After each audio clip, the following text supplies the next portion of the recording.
முக்தி, enlightenment.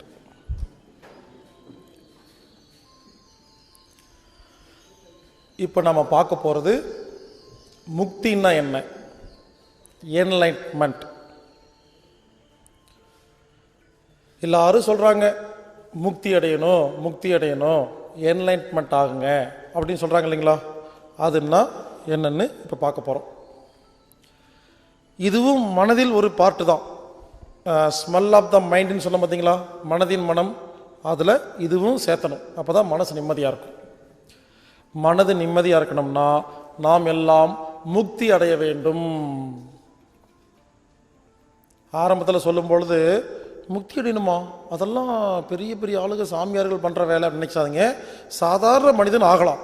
அது எப்படிங்கிறத இப்போ பார்க்க போகிறோம். ஒரு காலேஜில் 4 பேர் படிச்சுட்டு இருந்தாங்களாமா, ஸ்டூடெண்ட்ஸ். 4 பேர்த்துக்குமே முக்தி அடையணும்னு வாழ்க்கை லட்சியம். 4 பேரும் பரீட்சையெல்லாம் முடிஞ்சிருச்சு. ரவுண்டு கட்டி உட்காந்து பேசிகிட்டு இருக்கிறாங்க. நாளையிலேருந்து பிரிய போகிறாங்க. அதுக்கப்புறம் காலேஜில் மீட் பண்ண போகிறதில்ல. என்னப்பா 4 பேர்த்துக்கு என்ன லட்சியம்னு பேசிகிட்டு இருக்கும் பொழுது ஒருத்தர் சொன்னாராமா, 4 பேர் சொல்கிறாங்க எனக்கு முக்தி அடைதல் லட்சியம் அப்படின்னு. ஒருத்தர் சொல்கிறாரு நீ எப்படி ஆவ அப்படின்னு. அவர் சொல்கிறாரு, நான் யோகா டீச்சர், நிறைய யோகா மூச்சு பயிற்சியெல்லாம் கற்றுக்க போகிறேன். வெளியே போய் காட்டுக்குள்ளே போய் தியானம் பண்ண போகிறேன். எல்லா ஆசிரமத்துக்கும் போக போகிறேன். எல்லா குருநாதரையும் பார்த்து நான் என்ன பண்ண போகிறேன், நிறைய பயிற்சிகள், யோகா மூச்சு பயிற்சி தியானமெல்லாம் நிறைய செய்யும் பொழுது எனக்கு முக்தி கிடச்சிரும் அப்படின்னு சொல்கிறார். மற்ற 3 பேர் சிரிக்கிறாங்க, அப்படியெல்லாம் நடக்காது. இன்னொருத்தர் சொல்கிறாரு, நான் என்ன பண்ண போகிறேன், ஒரு பெரிய கோயில் கட்ட போகிறேன், சாமிக்கு அபிஷேகம் அலங்காரம் பண்ண போகிறேன், மந்திரங்கள் உச்சாரணம் பண்ண போகிறேன். இப்படி 24 மணி நேரமும் இறைவனை துதித்து பாடும் பொழுது, இறை சேவை செய்யும் பொழுது எனக்கு இறைவன் முக்தி கொடுத்துருவார்னு சொல்கிறார். இது 2வது. 3வது ஒருத்தர் சொல்கிறாரு, நான் சயின்டிஸ்ட், நான் நாசாவில் சேர போகிறேன், இஸ்ரோவில் சேர போகிறேன், ராக்கெட்டில் போக போகிறேன், டிஎன்ஏ ஆர்என்ஏ ஜீன்ஸ் எல்லாம் கண்டுபிடிக்க போகிறேன். அதுக்குள்ளே என்ன இருக்குது, எலக்ட்ரான் நியூட்ரான் புரோட்டான், பூமின்னா என்ன, நட்சத்திரம்னா என்ன, அண்டவெளி பால்வெளி, இப்படி நான் ஆராய்ச்சியெல்லாம் பண்ணும்போது நிறைய விஷயங்களை கற்றுக்கும் பொழுது எனக்கு முக்தி கிடைக்கும்னு சொல்கிறார். மற்ற 3 பேரும் அப்படியா நடக்காதுன்னு சொல்கிறாங்க. 4வது ஒருத்தர் சொல்கிறாரு, இங்கே பாருங்கள், யோகா பண்ணாலாம் முக்தி கிடைக்காது, சயின்ஸ் தெரிஞ்சால் கிடைக்காது, கோயில் வச்சா கிடைக்காது, கடமையை செய்யணும். அப்பா அம்மா படிக்க வச்சாங்களா, அப்பா அம்மாவுக்கு சோறு போடணும், கல்யாணம் பண்ணணும், குழந்தை பெற்றுக்கணும், தங்கச்சிக்கு கல்யாணம் பண்ணணும். இப்படி ஒரு வாழ்க்கை, அதாவது கடமை செஞ்சு ஒரு சாதாரண வாழ்க்கையை வாழும் பொழுது இறைவன் நம்ம மேலே அன்பு கொண்டு அவர் நமக்கு முக்தி கொடுப்பார்னு சொன்னாராமா. 4 பேர்த்துக்கு ஒரே சண்டை, நீ சொல்கிறதா கரெக்டு, நான் சொல்கிறதா கரெக்டுன்னு. இந்த 4 பேர் சண்டை போட்டுட்டு இருக்கும் பொழுது ஒரு முடிவு பண்ணாங்களாமா, ஓகே ஒன்று பண்ணலாம், 4 பேர் பிரிஞ்சிருவோம், 30 வருஷம் கழிச்சு இதே நாள் இதே இடத்துல மறுபடியும் மீட் பண்ணலாம் அப்படின்னு. இந்த விஜய் படம் வந்துச்சு இல்லையா, நண்பன், அந்த மாதிரி பிளான் பண்ணாங்க. 30 வருஷம் முடிஞ்சு போச்சு. 30 வருஷத்துக்கு அப்புறம் 4 பேர் அதே நாள் வராங்க. 4 பேர்த்து மூஞ்சிலையும் ஒரே வாட்டம், 4 பேர்த்துக்கு முக்தி கிடைக்கல. நொந்து போய் வந்திருக்காங்க. 30 வருஷம் ஆச்சு. அப்புறப்பா என்னாச்சு நீ அப்படின்னு ஒருத்தர் கேட்குறாரு. அவர் சொல்கிறாரு, நான் காட்டுக்கு போனேன், தலைகீழாக நின்னேன் 10 வருஷம், எல்லா யோகா பண்ணேன், எல்லாம் எனக்கு தெரியாத யோகா மூச்சு பயிற்சியே கிடையாது, எல்லாம் பண்ணேன், என்ன உடம்பு ஆரோக்கியமாக இருக்குது, பட்டு முக்தி எல்லாம் ஒன்றும் கிடைக்கலன்னு அவர் சொல்கிறார். இன்னொருத்தர், நான் ஒரு மலை மேலே போய் கோயில் கட்டினேன், கும்பாபிஷேகம் பண்ணேன், அப்புறம் கவர்மெண்ட்லேருந்து வந்து புறம்போக்கு இடம்னு சொல்லி துரத்தி விட்டாங்க, அப்புறம் கீழே வந்து டொனேஷன் வாங்கி பெரிய கோயிலெலாம் கட்டினேன், அப்புறம் வாழைப்பழம் தேங்காயெல்லாம் கொடுத்தாங்க, தொப்பை தான் வந்துச்சு, ஒன்றும் முக்தியெல்லாம் வரலன்னு அவர் சொல்கிறார். இன்னொருத்தர், நான் சயின்டிஸ்ட், நான் ராக்கெட்டில் போனேன், டிஎன்ஏ யாருனே உடச்சி பார்க்குறேன், அதுக்குள்ளே உடச்சா எலக்ட்ரான் நியூட்ரான் ப்ரோட்டான் உடச்சோம்னா அது வெடிக்குது, அணுகுண்டுங்கிறாங்க, உள்ளுக்குள்ள எனக்குன்னு தெரியல, அண்ட வெளியே ஆராய்ச்சி பண்ணி பார்த்தா என்னமோ பெரு வெடிப்பாமா, பிக் பேங் தேரிங்கிறாங்க, அதுக்கப்புறம் ஒன்றும் மண்ணாங்கட்டியும் புரியலைங்கிறாரு. படிக்க படிக்க தெரிய தெரிய பிரமிப்பா இருக்கே தவிர ஒன்றும் புரிஞ்ச மாதிரியே இல்லைன்னு அவர் ஒதுங்கிட்டார். 4வது ஒருத்தர் சொல்றாரு, நான் கடமையை செஞ்சேன், எங்க சமுதாயத்தில் மதிப்பே இல்லை, எங்கள் அப்பா அம்மாவுக்கு சோறு போட்டேன், தங்கச்சி கல்யாணம் பண்ணி வச்சேன், தங்கச்சி மதிக்கவே மாட்டேங்குது, பசங்களை படிக்க வச்சேன், பசங்க திருப்பி கேட்குறாங்க நீ என்ன பண்ணேன்னு கேட்குறாங்க, நிம்மதியே இல்லைங்க, இதுக்கு பேசாமல் சும்மா இருந்திருக்கலாம், இவ்வளோ கடமையை ஒழுங்காக பண்ணி எனக்கு அவமானம் தான் மிச்சம் அப்படின்னு அவர் சொல்கிறாரு. 4 பேர் உட்கார்ந்து புலம்பிட்டு இருக்கும் பொழுது, எல்லாரும் நல்லா கேளுங்க, 4 பேர் உட்கார்ந்து புலம்பிட்டு இருக்கும் பொழுது இறைவன் நடுவில் வந்துட்டார். பக்தர்களே, உங்கள் பக்திக்கு மெச்சினேன், உங்கள் 4 பேர்த்துக்கு முக்தின்ட்டார். 4 பேர்த்துக்கு ஒரே கோபம் பாருங்க, முக்தி கிடைச்ச சந்தோஷம் இல்லை. ஒருத்தர் கேட்குறாரு, ஹலோ கடவுள், நான் காட்டுக்குள்ள தலைகிலா நின்று தியானம் பண்ணும்போது வராம இப்ப ஏன் வந்தேன், இந்த 3 பசங்க பார்த்துட்டாங்கல்ல, அப்ப அவங்களுக்கு எனக்கு என்ன வித்தியாசம், இந்த 3 பேர்த்துக்கு யோகாவே தெரியாதுன்னு சண்டை பிடிக்கிறாரு. அப்ப நான் 30 வருஷம் கஷ்டப்பட்டேன்னா எனக்கு என்ன, அவங்களுக்கு எனக்கு என்ன வித்தியாசம்னு கேட்கிறாரு. இன்னொருத்தர் சொல்றாரு, சாமி உனக்கு கோயில் கட்டினேன், உன்னை குளிப்பாட்டி விட்ட, டெய்லி ட்ரெஸ் எல்லாம் போட்டு விட்டேன், வாழைப்பழம் கொடுத்தேன், அபிஷேகம் பண்ண, எல்லாம் பண்ண, நன்றி கெட்ட கடவுளே, நீ அங்க வராம இங்க எதுக்கு வந்தேன் கேட்கிறாரு. இன்னொருத்தர் சயின்டிஸ்ட், ஹலோ மிஸ்டர் காட், நான் ராக்கெட்ல வரும்போது எங்க இருந்தேன், நான் மேலே வந்தேன்ல, அங்க வராம இங்க எதுக்கு வந்தேன், இந்த பசங்க ராக்கெட்னா தெரியாது, அன்எஜுகேட்டட் ஃபெலோஸ் அப்படிங்கிறாரு. இன்னொருத்தர், இங்க பாரு, நான் தான் என் அப்பா அம்மாவுக்கு சோறு போட்டேன், இந்த 3 பேரும் ஓடி போயிட்டானுங்க, இவங்க 3 பேர்த்து அம்மா அப்பாவுக்கு நான் தான் சோறு போட்டேன், கடமை செஞ்சேன், உழைச்சு உழைச்சு ஓடா தேஞ்சு போய் உட்கார்ந்துருக்கிறேன், எனக்கு வராமல் இவங்கிட்டே வந்தீங்கன்னு கேட்குறாரு. இப்படி 4 பேரும் சண்டை போட்டிருக்கும் பொழுது இறைவன் சொன்னாராமா, இங்க பாருங்கப்பா, நீங்க 4 பேருமே 4 சக்தி, 4 சக்தியும் யாரு ஒருத்தர்கிட்ட இருக்குதோ அவங்களுக்கு மட்டும்தான் முக்தி கிடைக்கும்னு சொன்னாராமா. இப்போ நீங்க 4 பேர் பிரிஞ்சிங்கன்னா நான் போயிடுவேன், நீங்க என்ன பண்ணுங்க, ஒவ்வொருத்தரும் மற்ற 3 பேர்த்துக்கிட்ட என்ன சக்தி இருக்குன்னு அதையும் சேர்த்துக்கிட்டீங்கன்னா 4 பேர்த்துக்கும் முக்தி கிடைக்கும்னு சொன்னாராமா. புரிஞ்சுங்களா? இது ஒரு கதை, அதுக்காக 4 சேர்ந்தவன இறைவன் வருவான்னு மேலே பார்த்துட்டு இருக்காதீங்க, புரியறதுக்காக சொல்ற ஒரு கதை. அதாவது என்ன சொல்ல வரேன்னா, முக்தி என்பது என்னன்னா, 4 சக்திகள் யாருக்குள்ள போகுதோ அவங்களுக்கு முக்தி கிடைக்கும். அது என்ன சக்தி? கர்ம யோகம், கிரியா யோகம், பக்தி யோகம், ஞான யோகம். இந்த 4 யோகமும் யாருக்கு கைகூடுதோ அவங்களுக்கு முக்தி கிடைக்கும். அதாவது முக்தி என்ற ஒரு சப்ஜெக்ட்ல நீங்க பாஸ் ஆகணும்னா 4 செமஸ்டர் பரீட்சை எழுதணும். கர்மயோகம், கிரியா யோகம், பக்தி யோகம், ஞான யோகம், 4க்குமே 25 மார்க். இதுல 100 மார்க் எடுத்தா மட்டும்தான் பாஸ், ஜஸ்ட் பாஸ் எல்லாம் கிடையாது, 40-50 கிடையாது, 100க்கு 100 எடுத்தா மட்டும்தான் இதுல பாஸ். இப்போ என்ன பண்ண போறோம், 4 சிலபஸ் கத்துக்க போறோம். இப்போ சிலபஸ் இப்பதான் கிளாஸ் எடுக்க போறேன், புரிஞ்சுக்குங்க. முதல்ல பக்தி யோகம்னா என்னன்னு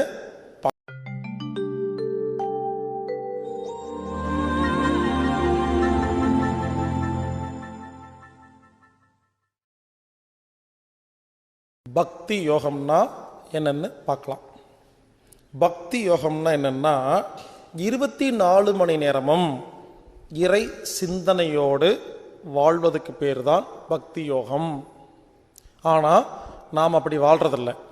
எப்போவாவது ஃப்ரீ டைமில் ஏதோ நினைக்கும் பொழுது டெய்லி கொஞ்சம் நேரத்துக்கு நினைக்கிறோமா, அது பக்தி கிடையாது.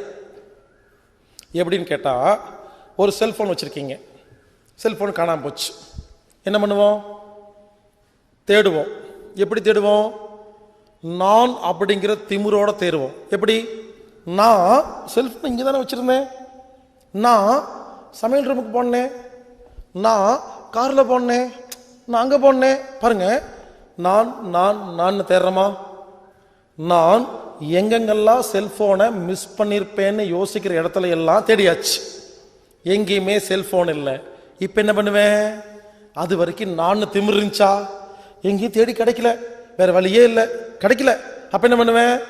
இறைவா, என் செல்ஃபோன் காணாமல் போயிடுச்சு, நீ வந்து கண்டுபிடிச்சிட்டு அதுக்கப்புறம் ஓடி போயிரு, அதுக்கப்புறம் நினைக்க மாட்டேன். கூப்பிட்றமா இல்லையா? முதல்ல நான் இங்கே வச்சேன், நான் அங்கே வச்சேன், நான் கண்டுபிடிச்சிருவேன் அப்படின்னு நான் இருக்கிற வரைக்கும் இறைவன் வரலையா? இந்த நான் எப்போ செயல்படாமல் விட்டுருச்சோ, இதுக்கப்புறம் நானே இல்லைன்னு சொல்லும் பொழுது இறைவன் வராரா? புரிஞ்சுக்குங்க, நான் அப்படிங்கிற எண்ணம் இருக்கும் பொழுது ஒருவருக்கு பக்தி வராது. அவ்வளோதாங்க, சிம்பிள். அந்த நான் அப்படிங்கிறது உடஞ்சாதான் பக்தி வரும், இல்லைன்னா வரவே வராது. இறை சிந்தனைன்னா என்னன்னா டோட்டல் சரண்டருங்க. அதுக்கப்புறம் ஒண்ணுமே இல்லை, நான்கிறதுலாம் கிடையாது, அவ்வளோதான். இதுதான் இறை சிந்தனை. அப்பதான் 25 மார்க் கிடைக்கும். அதுக்கு ஒரு உதாரணம் சொல்றேன். ஒரு தீவிரவாதி கத்தி வச்சிருக்காரு, துப்பாக்கி வச்சிருக்காரு, பாம் வச்சிருக்காரு, AK-47 வச்சிருக்காரு, சேட்டலைட் செல்போன் வச்சிருக்காரு, புல்லட் ப்ரூஃப் போட்டிருக்காரு, 15 காரு, 50 அடியாட்கள், ஒரு ஹெலிகாப்டர். எப்படி இருக்கும் யோசிச்சு பாருங்க. எவ்வளவு ஆயுதங்கள். எப்படி ஒரு தீவிரவாதி இப்படி நடப்பாரு பாம்பே சிட்டியில. அவர் நடக்கல, அவர் துப்பாக்கி நடக்குது, அவரோட AK-47 நடக்குதா? திமிரு. இப்படி போயிட்டு இருப்பாரு. போலீஸ் வந்து அவருடைய அடியாட்கள் 50 பேர்த்த பிடிச்சிட்டு போயிடுச்சு. என்ன ஆகும்?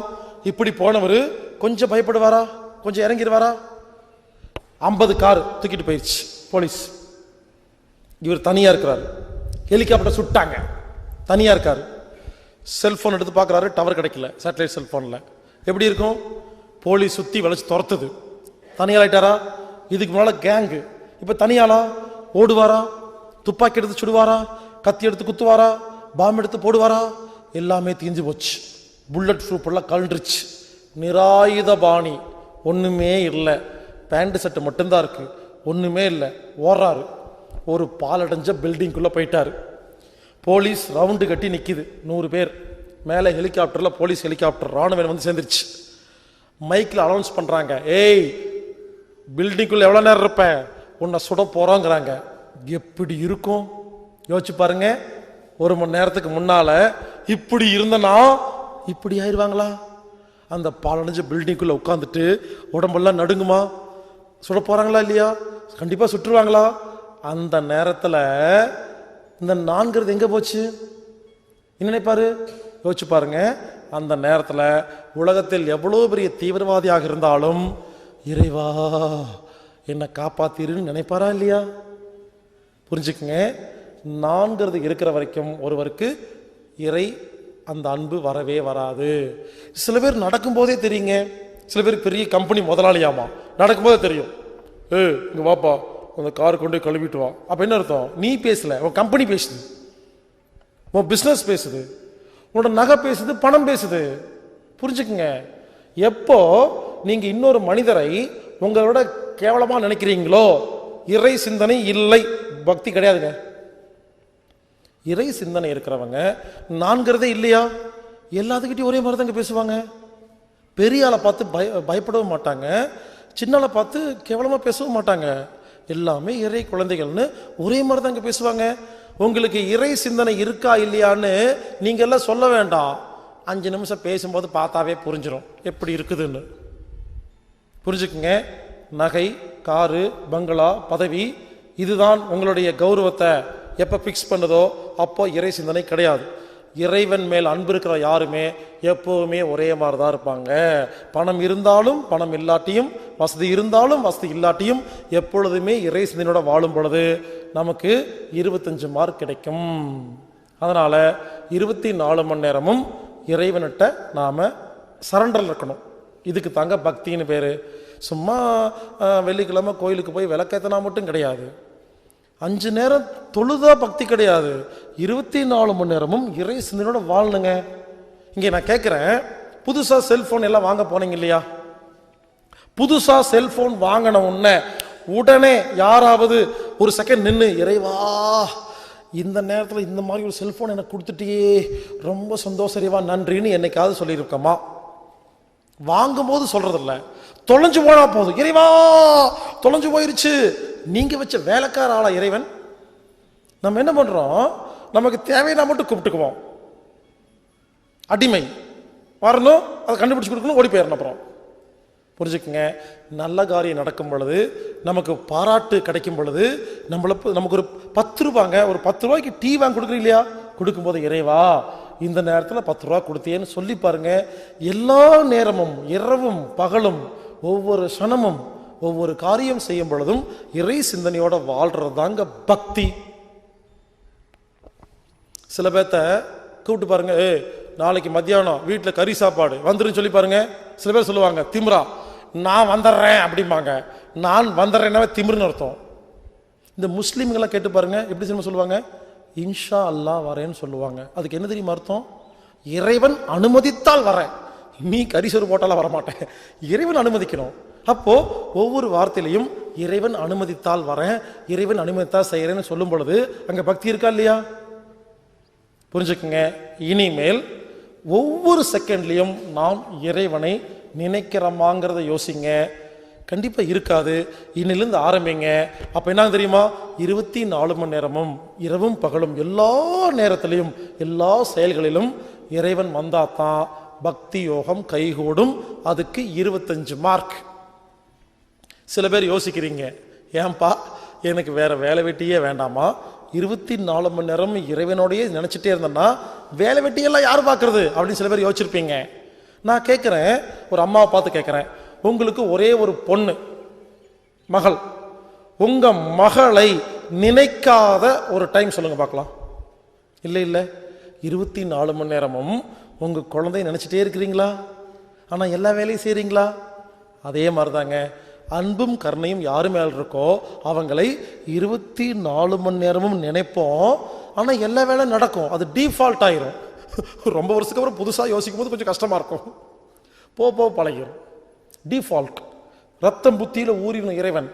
அதனால எல்லாரும் கேளுங்க, பக்தி யோகத்துக்கு 25 மார்க் வேணும்னா 24 மணி நேரமும் எல்லா செயல்களிலும் ஒவ்வொரு காரியத்திலும் இறைவனை நாம் நினைத்தால் இதற்கு பேர் பக்தி யோகம். 25 மார்க். இப்ப நீங்க உங்க பேப்பரை நீங்களே திருத்திக்கலாம். இந்த எக்ஸாம்ல யாருக்காவது இருந்தா 25 போட்டுக்குங்க. சில பேருக்கு 24, 20, 5, 10, சில 0. ஓகே, ஓப்பனா ஒத்துக்கிட்டு இனிமேல் 25 வரைக்கும் ட்ரை பண்ணுங்க, முடிஞ்சு போச்சு. இதுதான் பக்தி யோகம்.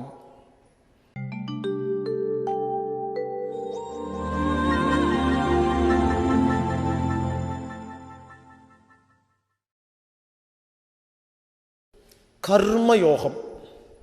கர்மயோகத்துக்கு 25 மார்க். கர்மயோகம்னா என்னன்னு கேட்டீங்கன்னா, கணக்கு பார்க்காம வேலை செய்யணுங்க. இந்த உலகத்துல கணக்கு போடுறதுக்கு ஒண்ணுமே இல்லை. நான் கேட்கிறேன், யாராவது இங்க இருக்கிற எல்லாத்தையும் கேட்கிறேன், திடீர்னு ஒரு சாமியார் வந்துட்டாரு, ஒரு பெரிய சித்தர் வந்துட்டு சொல்றாரு, யாரையாவது பழிக்கு பழி வாங்கணுமா சொல்லு, நிறைவேற்றி கொடுக்குறேன், என்கிட்ட சக்தி இருக்குது, ஒரு வரம் கொடுக்குறேன். யாரையாவது பழிக்கு பழி வாங்கணுமா இப்ப சொல்லு, சொன்னா உடனே செய்வேன், எனக்கு சக்தி இருக்குன்னு சொன்னா. எல்லாரும் யோசிங்க, டக்குன்னு யோசிங்க, யாரை பழி வாங்குவீங்க, என்ன பண்ணுவீங்க, எல்லாம் யோசிங்க. சும்மா யோசிங்க, சொல்ல வேண்டாம். யோசிச்சாச்சா? என்ன யோசிச்சிருப்பீங்க? என்னோட மாமியாரு என்னை அவமானப்படுத்திட்டாங்க, நான் திருப்பி அவமானப்படுத்தணும். இன்னொருத்தர், என்னுடைய பாஸ் என்னை அவமானப்படுத்தி வேலையை விட்டு துரத்தி விட்டாரு, நான் பாஸா இருந்து அவன் என்கிட்ட வேலை செய்யணும். இன்னொருத்தர், என் பார்ட்னர் என்னை ஏமாத்தி பணத்தை எல்லாம் பிடுங்கிட்டு போயிட்டாரு, அவனை நடுத்தரு கொண்டு வரணும். இப்படி எல்லாரும் யோசிச்சிங்களா? ஒருவேளை எங்கிட்ட ஒரு சித்தர் வந்து நீ பள்ளிக்கு பள்ளி வாங்கணும்னா ஒன்று வரம் கொடுக்குறேன்னு சொன்னா நான் என்ன தெரியுமா சொல்லுவேன், என் பாட்டிய பழி வாங்கணும். என் பாட்டி என்ன தெரியுமா பண்ணாங்க, சின்ன வயசுலங்க நான் குப்புறப்படுத்து யாராவது தட்டி கொடுத்தா மட்டும்தாங்க தூங்குவேன். அப்படி பழகிட்டேன் சின்ன வயசுல இருந்து. இப்போ கூடங்க நான் மல்லாக்கப்படுத்த தூக்கம் வராது, ரொம்ப நேரம் படுத்திருப்பேன். எப்போ குப்புறப்படுக்கிறனோ தூங்கிடுவேன். ஏன்னா சின்ன வயசுலேருந்து பழக்கம், 25 வயசு வரைக்கும். புரிஞ்சுக்குங்க. அப்போ எங்க பாட்டி இருக்காங்க இல்லையா, நான் பிறந்ததுலேருந்து எனக்கு தெரிஞ்சு நான் 10வது படிக்கிற வரைக்குங்க குப்புற படுக்க வச்சு நைட்டு தட்டி கொடுப்பாங்க. அப்போதாங்க தூங்குவேன். சும்மா 5 நிமிஷம் 10 நிமிஷம்லாம் இல்லை, அரை மணி நேரம் 1 மணி நேரம் 2 மணி நேரம். எங்க எனக்கே பாட்டி பார்த்தா பாவமாக இருக்குங்க. 1 மணி நேரம் தட்டி கொடுத்துட்டு இருப்பாங்க. திடீர்னு நிறுத்திட்டு தூங்கிட்டு நினச்சி எடுப்பாங்க. தட்டு எந்திரிச்சு மறுபடியும் தட்டுவாங்க 1 மணி நேரங்க. யோசிச்சு பாருங்க, என்னோட பாட்டி 10 வருஷமா டெய்லி 1 மணி நேரம் என்னை தட்டி குடிச்சு தூங்க வச்சாங்களா? அவங்க செத்து போயிட்டாங்க, உயிரோடு இல்லைங்க. நான் என் பாட்டியை பள்ளிக்கு பள்ளி வாங்கணும், அதே மாதிரி குப்புற படுக்க போட்டு தட்டி குடிச்சு தூங்க வைக்கணும். இப்படி யாராவது நல்ல காரியம் பண்றவங்கள திருப்பி நல்ல காரியம் பண்ணுவேன்னு பள்ளிக்கு பள்ளி வாங்கணும்னு சங்கல்பம் என்னைக்காவது எடுத்திருக்கமா? கெட்ட காரியம் பண்ணா மட்டும் அவங்கள அதே மாதிரி திருப்பி கெட்ட காரியம் பண்ணுவேன்னு பள்ளிக்கு பள்ளி வாங்குறேன்னு உட்கார்ந்துருக்கீங்களே, உங்களுக்கு நல்ல காரியம் பண்ணவங்கள அதே மாதிரி திருப்பி நல்ல காரியம் பண்ணுவேன்னு என்னைக்காவது நினைச்சது உண்டா? இதுதான் கர்மயோகம். இன்னொருத்தர் எங்க பெரியப்பா பெரியம்மா, அவங்கள பழி வாங்கணும். என்ன தெரியுமா பண்ணாங்க, நான் 10th முடிச்சேங்க, 10வது முடிச்ச உடனே டிப்ளமாக்கு அப்ளை பண்ணேன், பாலிடெக்னிக். உங்களுக்கு தெரியுமா, நான் தான் ஸ்கூல் ஃபர்ஸ்ட். 10வதுல எவ்வளவு மார்க் தெரியுமா, 500க்கு 393. எங்க ஸ்கூல்ல நான் தான் ஃபர்ஸ்ட். அந்த மார்க்கை வெளியே எடுத்துட்டு போனா எல்லா ஸ்கூல்லையும் நான் தான் கடைசி. ஏன்னா 500க்கு 393ங்கிறது எல்லா ஸ்கூல்லையும் அது 50வது மார்க்கு. எங்க school corporation school, Sellupuram school, நான் தான் ஃபர்ஸ்ட். நான் நினைச்சிட்டேன் எனக்கு எல்லா காலேஜ்லயும் ஃப்ரீயா சீட் கிடைக்குன்னு சொல்லிட்டாங்க. இவங்க ஸ்கூல் ஃபர்ஸ்டா கிடைக்கிட்டாங்க. அப்ளை பண்ணா எங்கேயுமே கிடைக்கலைங்க, அவமானமா போச்சு. எல்லாத்திலையும் சொல்லிட்டேன், பாலிடெக்னிக்கில் சிவில் இன்ஜினியர் சேர போறேன்னு போய் சொல்லிட்டேன். ஆனா சீட்டு கிடைக்கல, எல்லாரும் காலேஜுக்கு போயிட்டாங்க, எனக்கு சீட் இல்லைன்ட்டாங்க, வெயிட்டிங் லிஸ்ட் கிடைக்காதுன்ட்டாங்க. அவமானமா போச்சுங்க. என்ன பண்ண தெரியுமா, ட்ரெயின் ஏறி சென்னைக்கு வந்துட்டேன். வழக்கம் போல எல்லாரும் வர மாதிரி. சென்னையில் எங்க பெரியப்பா ஒரு கடை வச்சிருந்தாரு, பெட்டு கடை, பெட்டு தெலங்கானியில் விற்கிற கடைங்க. அந்த கடையில் வந்து வேலைக்கு சேர்ந்துட்டேன். எனக்கு அவமானமா இருக்கு, கோயம்புத்தூர் நான் போக மாட்டேன் அப்படின்னு சொல்லி. என்ன வேலை, டீ வாங்கி கொடுக்குற வேலை. டீ வாங்கிறது, தொடப்பத்தில் பெருக்கிறது, அதாங்க வேலை எனக்கு. சின்ன பையன் என்ன தெரியும், அந்த வேலை செஞ்சுட்டு இருந்தாங்க. அப்போ அங்க ஒருத்தர் வந்தார், எங்க பெரியப்பாவோட ஃப்ரெண்டு. அவர் வந்துட்டு, தம்பி என்ன பேரு, இதாங்க பேரு, என்ன படிச்சிருக்க, 10வது, எவ்வளவு மார்க்கு, 393. என்னப்பா படிக்க போகல? இல்லைங்க, காலேஜ் அப்ளை பண்ணேன், டிப்ளமா கிடைக்கல, அதான் வந்து வேலைக்கு வந்துட்டு சொன்னோன்னே எங்க அந்த பெரியப்பாவோட ஃப்ரெண்ட் இருக்கார் இல்லையா, அவர் கோவம் வந்துருச்சு. எங்க பெரியப்பா திட்டினாரு, ஏங்க என்னங்க நல்லா படிக்கிற பையனை கொண்டு போய் டீ வாங்குற வேலை வச்சிருக்கீங்க? ஒரு கேள்வி கேட்டாரு, உங்க பையனா இருந்தா பண்ணுவீங்களா அப்படின்ட்டு. எங்க பெரியப்பா வசதியான ஆளு, அவர் கருக்குன்னு ஆயிடுச்சு. ஆமா இல்ல, சே எவ்வளவு ஒரு முட்டாள்தனம் பண்ணிட்டேன், நம்ம பையனா இருந்தா இந்த மாதிரி டீ வாங்க விடுவோமா அப்படின்ட்டு. அவர் என்ன பண்ணா தெரியுமா, பெரியப்பாவோட ஃப்ரெண்டு, அடுத்த நாள் காலையிலே கார் வச்சு உத்தரமேரூர்ல மீனாட்சி அம்மாள் பாலிடெக்னிக்கில் போய் டொனேஷன் சீட்டு வாங்கி என்னை சேர்த்து விட்டார் சிவில் இன்ஜினியருக்கு. உண்மையில்லைங்க, நான் காலேஜ் சேர்ந்தது எங்கள் அம்மா அப்பாக்கே தெரியாது. அந்த காலத்தில் செல்ஃபோன் பேஜர்லாம் கிடையாது. ஒரு லெட்டர் எழுதி போட்டேன், அது இப்போ அடுத்த மாதம் போய் சேர்ந்துச்சு. அப்போ தான் எங்கள் அம்மாவுக்கு தெரியும் நான் காலேஜ் படிச்சுட்டு இருக்கிறேன்னு. யோசிச்சு பாருங்க, 3 வருஷம் காலேஜ் படிக்கும் பொழுது எங்கள் பெரியப்பா தாங்க ஃபீஸ் கட்டினாரு. எல்லா பணமுங்க, ஹாஸ்டல் ஃபீஸு, காலேஜ் ஃபீஸு எல்லாமே கொடுத்தாருங்க. எங்கள் அப்பா அம்மா ஒன்றுமே கொடுக்கலிங்க.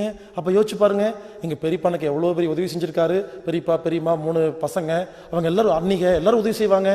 அந்த வீட்டில் என்ன தாங்கினாங்க. அப்போ யோசிச்சு பாருங்க, அவங்கள பழிக்கு பழி வாங்கணும், என்ன பண்ணுறது? எங்கள் பெரியப்பா பெரியம்மா செத்து போயிட்டாங்க. புரியல என்ன சொல்ல வரேன்னு. புரிஞ்சுக்குங்க, இந்த உலகத்தில் கணக்கு போடுறதுக்கு ஒன்றுமே இல்லை. உங்கள் பையனுக்கு பொண்ணுக்கு மோண்டா பேண்டா கழுவி விட்டீங்கல்ல, சோத்த போட்டீங்க இல்லையா, யாராவது கணக்கு வச்சிருப்பீங்க? பக்கத்து வீட்டு பையனுக்கு ஒரு நோட்டு புக்கு வாங்கி கொடுத்தா போதும், நான் வந்து சோசியல் சர்வீஸ் பண்ணுவேன் அப்படின்னு சொல்லிக்க வெளியே. உங்கள் பையனுக்கு பண்ணும்போது கடமை, ரோட்டில் போகிற பையனுக்கு பண்ணும்போது சோசியல் சர்வீஸா? புரிஞ்சுதுங்களா? நல்லா கேட்டுக்குங்க. என்ன சொல்ல வரேன்னா, கர்ம யோகம்னா என்னன்னு கேட்டீங்கன்னா, இந்த உலகத்தில் கணக்கு போடாம வேலை செய்யணும். அப்படி ஒருவேளை கணக்கு போடுறதா இருந்தா நான் ஒரு கணக்கு சொல்றேன். உங்களுக்கு யாரையெல்லாம் பழி வாங்கணும்னு தோணுதோ ஒரு பேப்பரில் எழுதுங்க, பள்ளிக்கு பழி வாங்கணும்னு. மிஞ்சி மிஞ்சி போனா 10 பேர் வருவாங்களா? ஆனா உங்களுக்கு நல்ல காரியம் செஞ்சது யாருன்னு ஒரு பேப்பர் லிஸ்ட் போடுங்க. 15 பேப்பர் வந்துடும், 1500 பேர் வருவாங்க. நான் சொல்றேன், ஒருவேளை பள்ளிக்கு பள்ளி வாங்குறதா இருந்தா உங்களுக்கு நல்ல காரியம் செஞ்சவங்க எல்லாத்துக்கும் திருப்பி நல்ல காரியம் பண்ணிட்டு அதுக்கப்புறம் பழி வாங்க போங்க. முடியுமா? இந்த ஜென்மத்தில் முடியாது இல்லையா? அப்பா அம்மா சோறு போட்டு வளர்த்தாங்க, அதுவே திருப்பி தர முடியாது இல்லையா? புரிஞ்சுக்குங்க, இந்த உலகத்தில் ஒரு கணக்கு கிடையாது, சூட்சம கணக்கு மட்டும்தான் இருக்கு. சூட்சமத்தில் ஒரு கணக்கு இருக்குது. நான் கேட்கிறேன், இறைவனை பத்தி எல்லாரும் பெருமையா பேசுறோம் இல்லையா? அண்ட பிரம்மாண்டத்தை படைச்ச இறைவன் அவர் அப்படி அவர் இப்படின்னு பேசுறமா இல்லையா? நடக்கும்போது மட்டும் கேவலமா நடந்துக்கிறதுங்க. நான் கேட்கிறேன், அண்ட பிரம்மாண்டத்தை படைச்ச இறைவனுக்கு நீங்க செய்கிற பாவம் புண்ணியம் நல்லது கெட்டது தெரியுமா தெரியாதா? தெரியுமா இல்லையா? இது என்ன கணக்கு வேண்டியது இருக்கு? 4 செவுத்துக்குள்ள நடந்த ஒரு கெட்ட காரியமும் பதிவு ஏற்படும், நல்ல காரியமும் இறைவனுக்கு தெரியும். இறைவனுக்கு தெரியுமா தெரியாதா? புரிஞ்சுக்குங்க, இனிமேல் யாருக்கிட்டையும் ஒர்க் பண்ணாதீங்க, இறைவன் கிட்ட மட்டும் ஒர்க் பண்ணுங்க. ஒரு காரியம் செஞ்சீங்கன்னா கணக்கு வச்சுக்காதீங்க, அவர் வச்சுக்குவாரு. அந்த பிரம்மாண்டத்தில் ஒரு கணக்கு இருக்குங்க, சூட்சம கணக்கு. அதுல நீங்க எவ்வளவு சர்வீஸ் பண்றீங்களோ, எவ்வளவு நல்ல காரியம் பண்றீங்களோ அந்த கணக்கு அங்க உங்களுக்கு டெபாசிட் ஆயிரும். அந்த கணக்கை யாருமே திருட முடியாது. ஏடிஎம்முக்கு பின் நம்பர் எல்லாம் கிடையாது, பாஸ்வேர்டு எல்லாம் தொலைஞ்சு போகாது. சுவிட்ச் பேங்க்ல போட்டா கூட பாஸ்வேர்டு மறந்து போனா தரமாட்டாங்க. இங்க அப்படி இல்லை, உங்க கணக்கு உங்களுக்கு தான், வேற யாருமே எடுக்க முடியாது. நிறைய பேர் சாகருக்கு முன்னால ஒரு 10 மாசம் பக்கவாதம் வந்து இழுத்துக்கோ பிடிச்சிக்கோன்னு படுத்துருந்து பெட்லேயே யூரின் போய் மலம் போய் சாகும் பொழுது எல்லாரும் போய் சொல்றாங்களா இல்லையா? நேரில் போய் பார்ப்பாங்க, பார்த்துருக்கீங்களா? நேரில் போய் பார்த்துட்டு, மச்சான் உனக்கு இந்த மாதிரி ஆயிப்போச்சா மச்சான், டெய்லி ஒன்றை பற்றி தான் நினைக்கிற மச்சான், நேற்று கூட போய் கோயிலில் போய் அபிஷேகம் பண்ண சொல்லுவாங்க. ஆனால் வெளியே வந்து சொல்லுவாங்க, அவன் பண்ணான்ல, சின்ன வயசில் என்ன ஆட்டம் போட்டான், நல்லா வேணும் சொல்கிறாங்களா இல்லையா? இதே ஒருத்தர் நைட்டு உயிர் போய் காலையில், நைட்டு படுத்து காலைல உயிர் போடணும்னு சொல்கிறாங்களா இல்லையா? நல்ல மனுஷன்ப்பா படுத்தார் உயிர் போய் சொல்கிறாங்களா இல்லையா? புரிஞ்சுக்குங்க, நாம் வாழ்கிற வாழ்க்கை எப்படி இருக்குங்கிறது முக்கியம் இல்லை. சாகும் பொழுது யார் ஒருவர் நைட்டு படுத்து காலையில் உயிர் போயிருச்சோ நீங்கள் நல்லபடியாக வாழ்ந்திருக்கிறீங்க, கணக்கு ஒழுங்காக இருக்கு.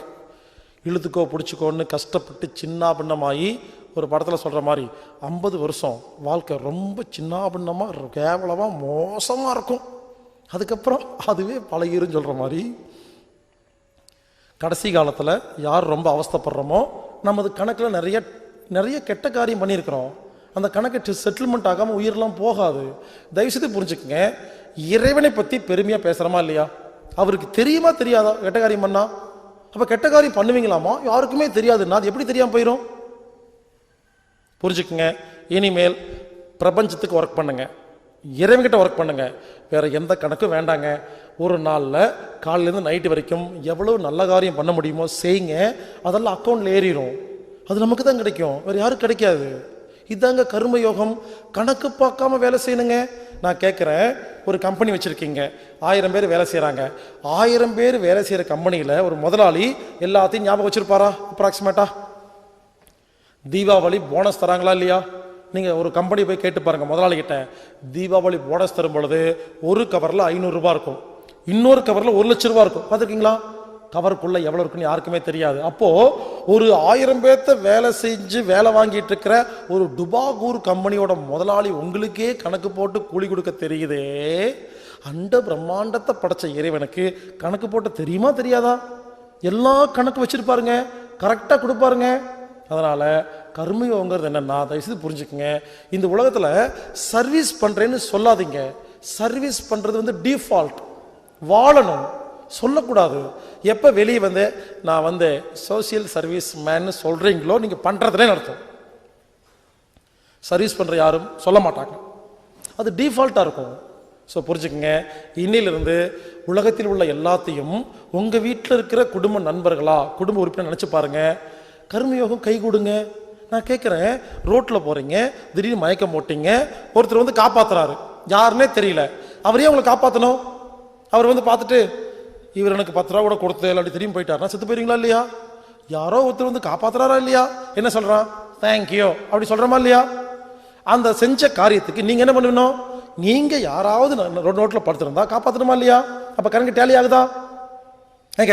எங்க பாட்டியை தட்டி தூங்க வச்சாங்களா? நான் என் பாட்டியை தட்டி தூங்க வைக்க முடியுமா? நான் என்ன பண்ணோம்? என்னுடைய பையன் பேர, பக்கத்து வீட்டு பையன் பேர யாரையோ தட்டி கொடுக்கணுங்க. அப்ப கணக்கு டேலி ஆகுதா? எங்க பெரிய பையனை படிக்க வச்சாரா? நான் என் பெரியப்பா படிக்க வைக்க முடியுமா? நான் என்ன பண்ணணும்? நான் பாட்டுக்கு போயிட்டே இருப்பேன். திடீர்னு ஒரு நாள் ஏதோ ஒரு பையன் யாரோ ஒருத்தர்கிட்ட வந்து, சார் என் பையனும் படிக்கிறதுக்கு ஆசை இல்லை சார்னு கெஞ்சுவாங்க. அப்போ எனக்கு ஞாபகம் வரும், அங்க கொடுக்கணும். புரிஞ்சுங்களா? அந்த பையன் யாரும் தெரியாது, கணக்கு டேலி ஆகும். ஸோ புரிஞ்சுக்குங்க, கணக்குங்கிறது எங்கெங்கயோ டேலி ஆகும். பல பேர் கேட்குற கேள்வி என்னன்னா, தம்பி நீ வந்து இன்டர்நெட்ல, யூடியூப்ல, வெப்சைட்ல எல்லா வீடியோ ஆடியோவெல்லாம் ஃப்ரீயா போட்டு வச்சிருக்கிறியே, ஹார்ட் டிஸ்கில் காப்பி பண்ணி கொடுக்குறியே, எங்க வேணா போய் பேசிட்டு இருக்கிறியே. நிறைய பேர் கேட்குற கேள்வி, சோத்துக்கு என்ன பண்றேன்னு கேட்குறாங்க என்ன பார்த்து. ஹலோ, இது எல்லாம் சொல்றேன், நான் சாப்பிட மாட்டேன்.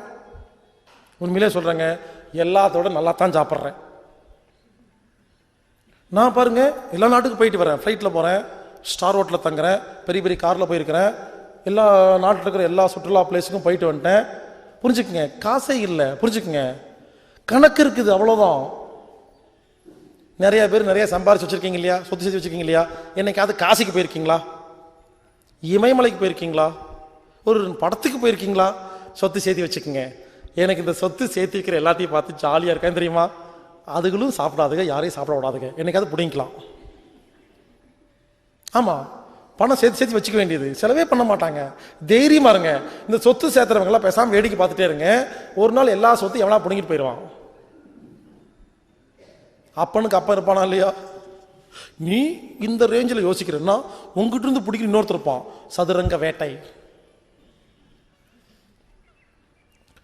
ஸோ இனிமேல் கணக்கு பார்க்காதீங்க.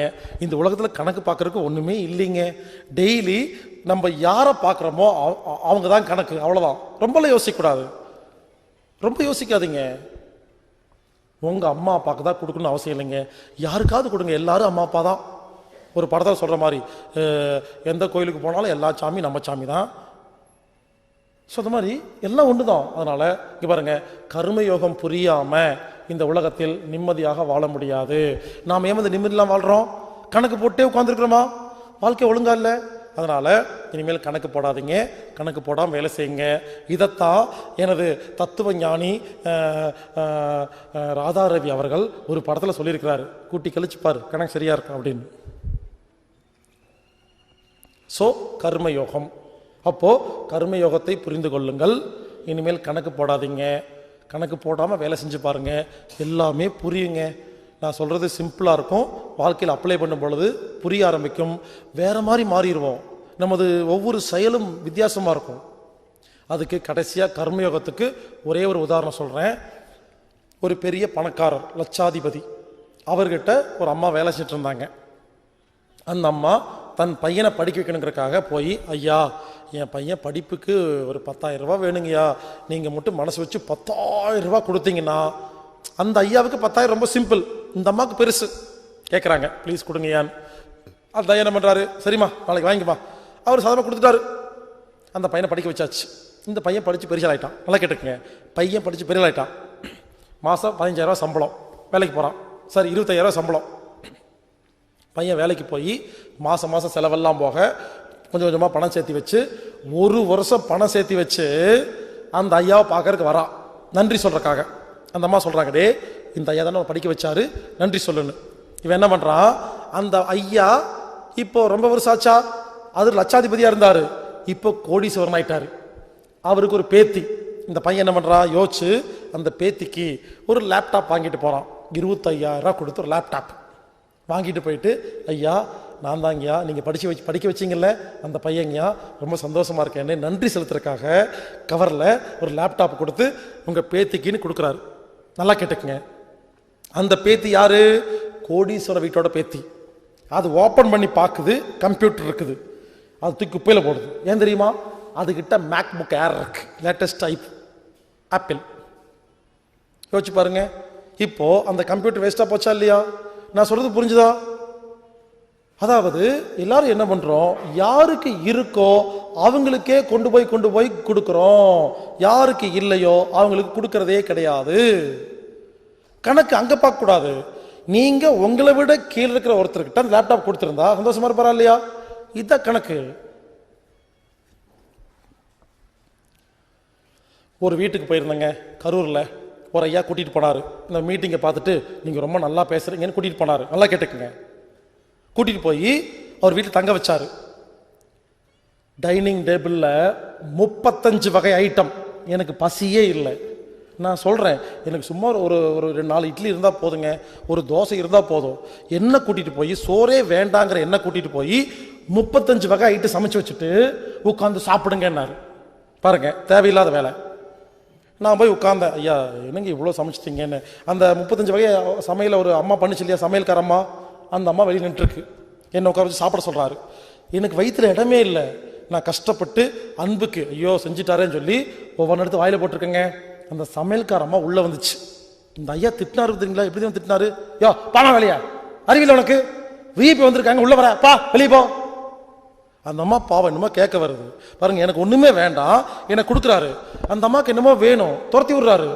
அந்த அம்மா பாவமா வெளியே போய் உட்கார்ந்துருக்குங்க. இதை சாப்பிட்டுட்டு 1 மணி நேரம் வெட்டியா மொக்கையா பேசிட்டு 1.5 மணி நேரம் வெளியே போய் என்னமா அப்படிங்கிறாரு. அந்த அம்மா என்னமோ கேட்குது, 500 ரூபா கொடுங்கயான்னு. அது சண்டை போட்டுருக்கிறாரு. நான் கேட்குறேன், எனக்கு சோறே வேண்டாம், இங்கே 1000 ரூபாய் வெட்டியே கிடக்குது, 10,000 வெட்டியே கிடக்குது. அந்த அம்மாவுக்கு 500 ரூபாய் வேணும், அதை கொடுக்க மாட்டேங்கிறாங்க. புரிஞ்சுங்களா?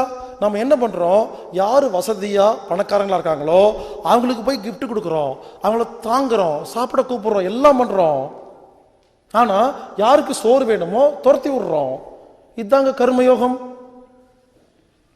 நான் என்ன பண்ணுவேன், இது வரைக்கும் எந்த கல்யாணத்துல போயும் மொய் வச்சதே கிடையாது.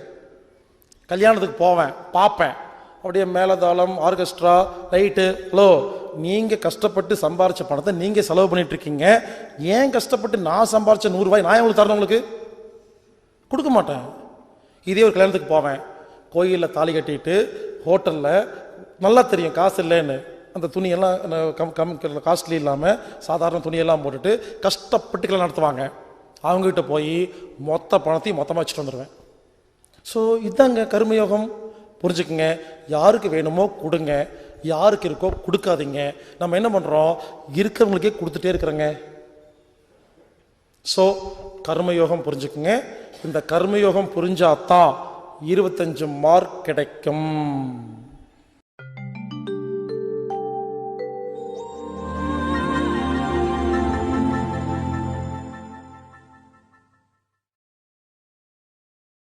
ஒரு மனிதன் முக்தி அடையணும்னா அதுக்கு 4 விஷயங்கள் தேவை. கர்மயோகம், கிரியாயோகம், பக்தி யோகம், ஞான யோகம். பக்தி யோகம்னா என்னன்னு பார்த்தோம், கர்ம யோகம்னா என்னன்னு பார்த்தோம். 3வது கிரியா யோகம். கிரியா யோகம்னா என்னன்னா, கிரியாங்கிறது ஒரு செயல், ஆக்ஷன். உதாரணத்துக்கு நவகிரகத்தை சுத்துறதுங்கிறது பக்தி கிடையாது, கிரியா. நவகிரகத்தை சுத்தும் பொழுது இறை சிந்தனை இருந்தா அதுக்கு பக்தி.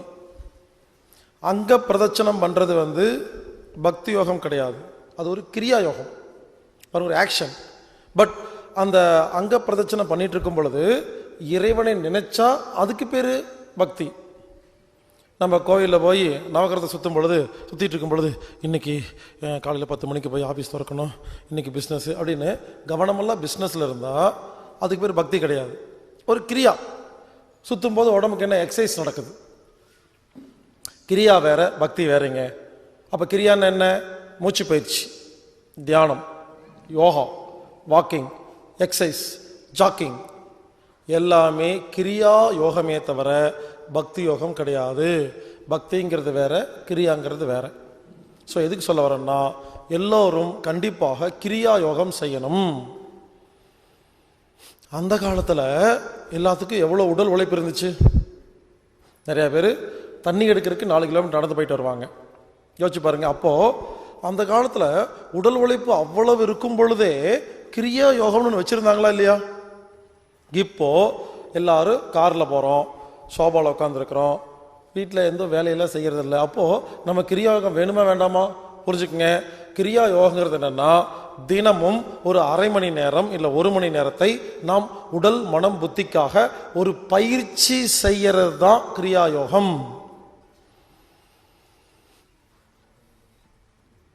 இப்போ பயிற்சிக்கும் வேலைக்கும் என்ன வித்தியாசம்னு தெரியுங்களா?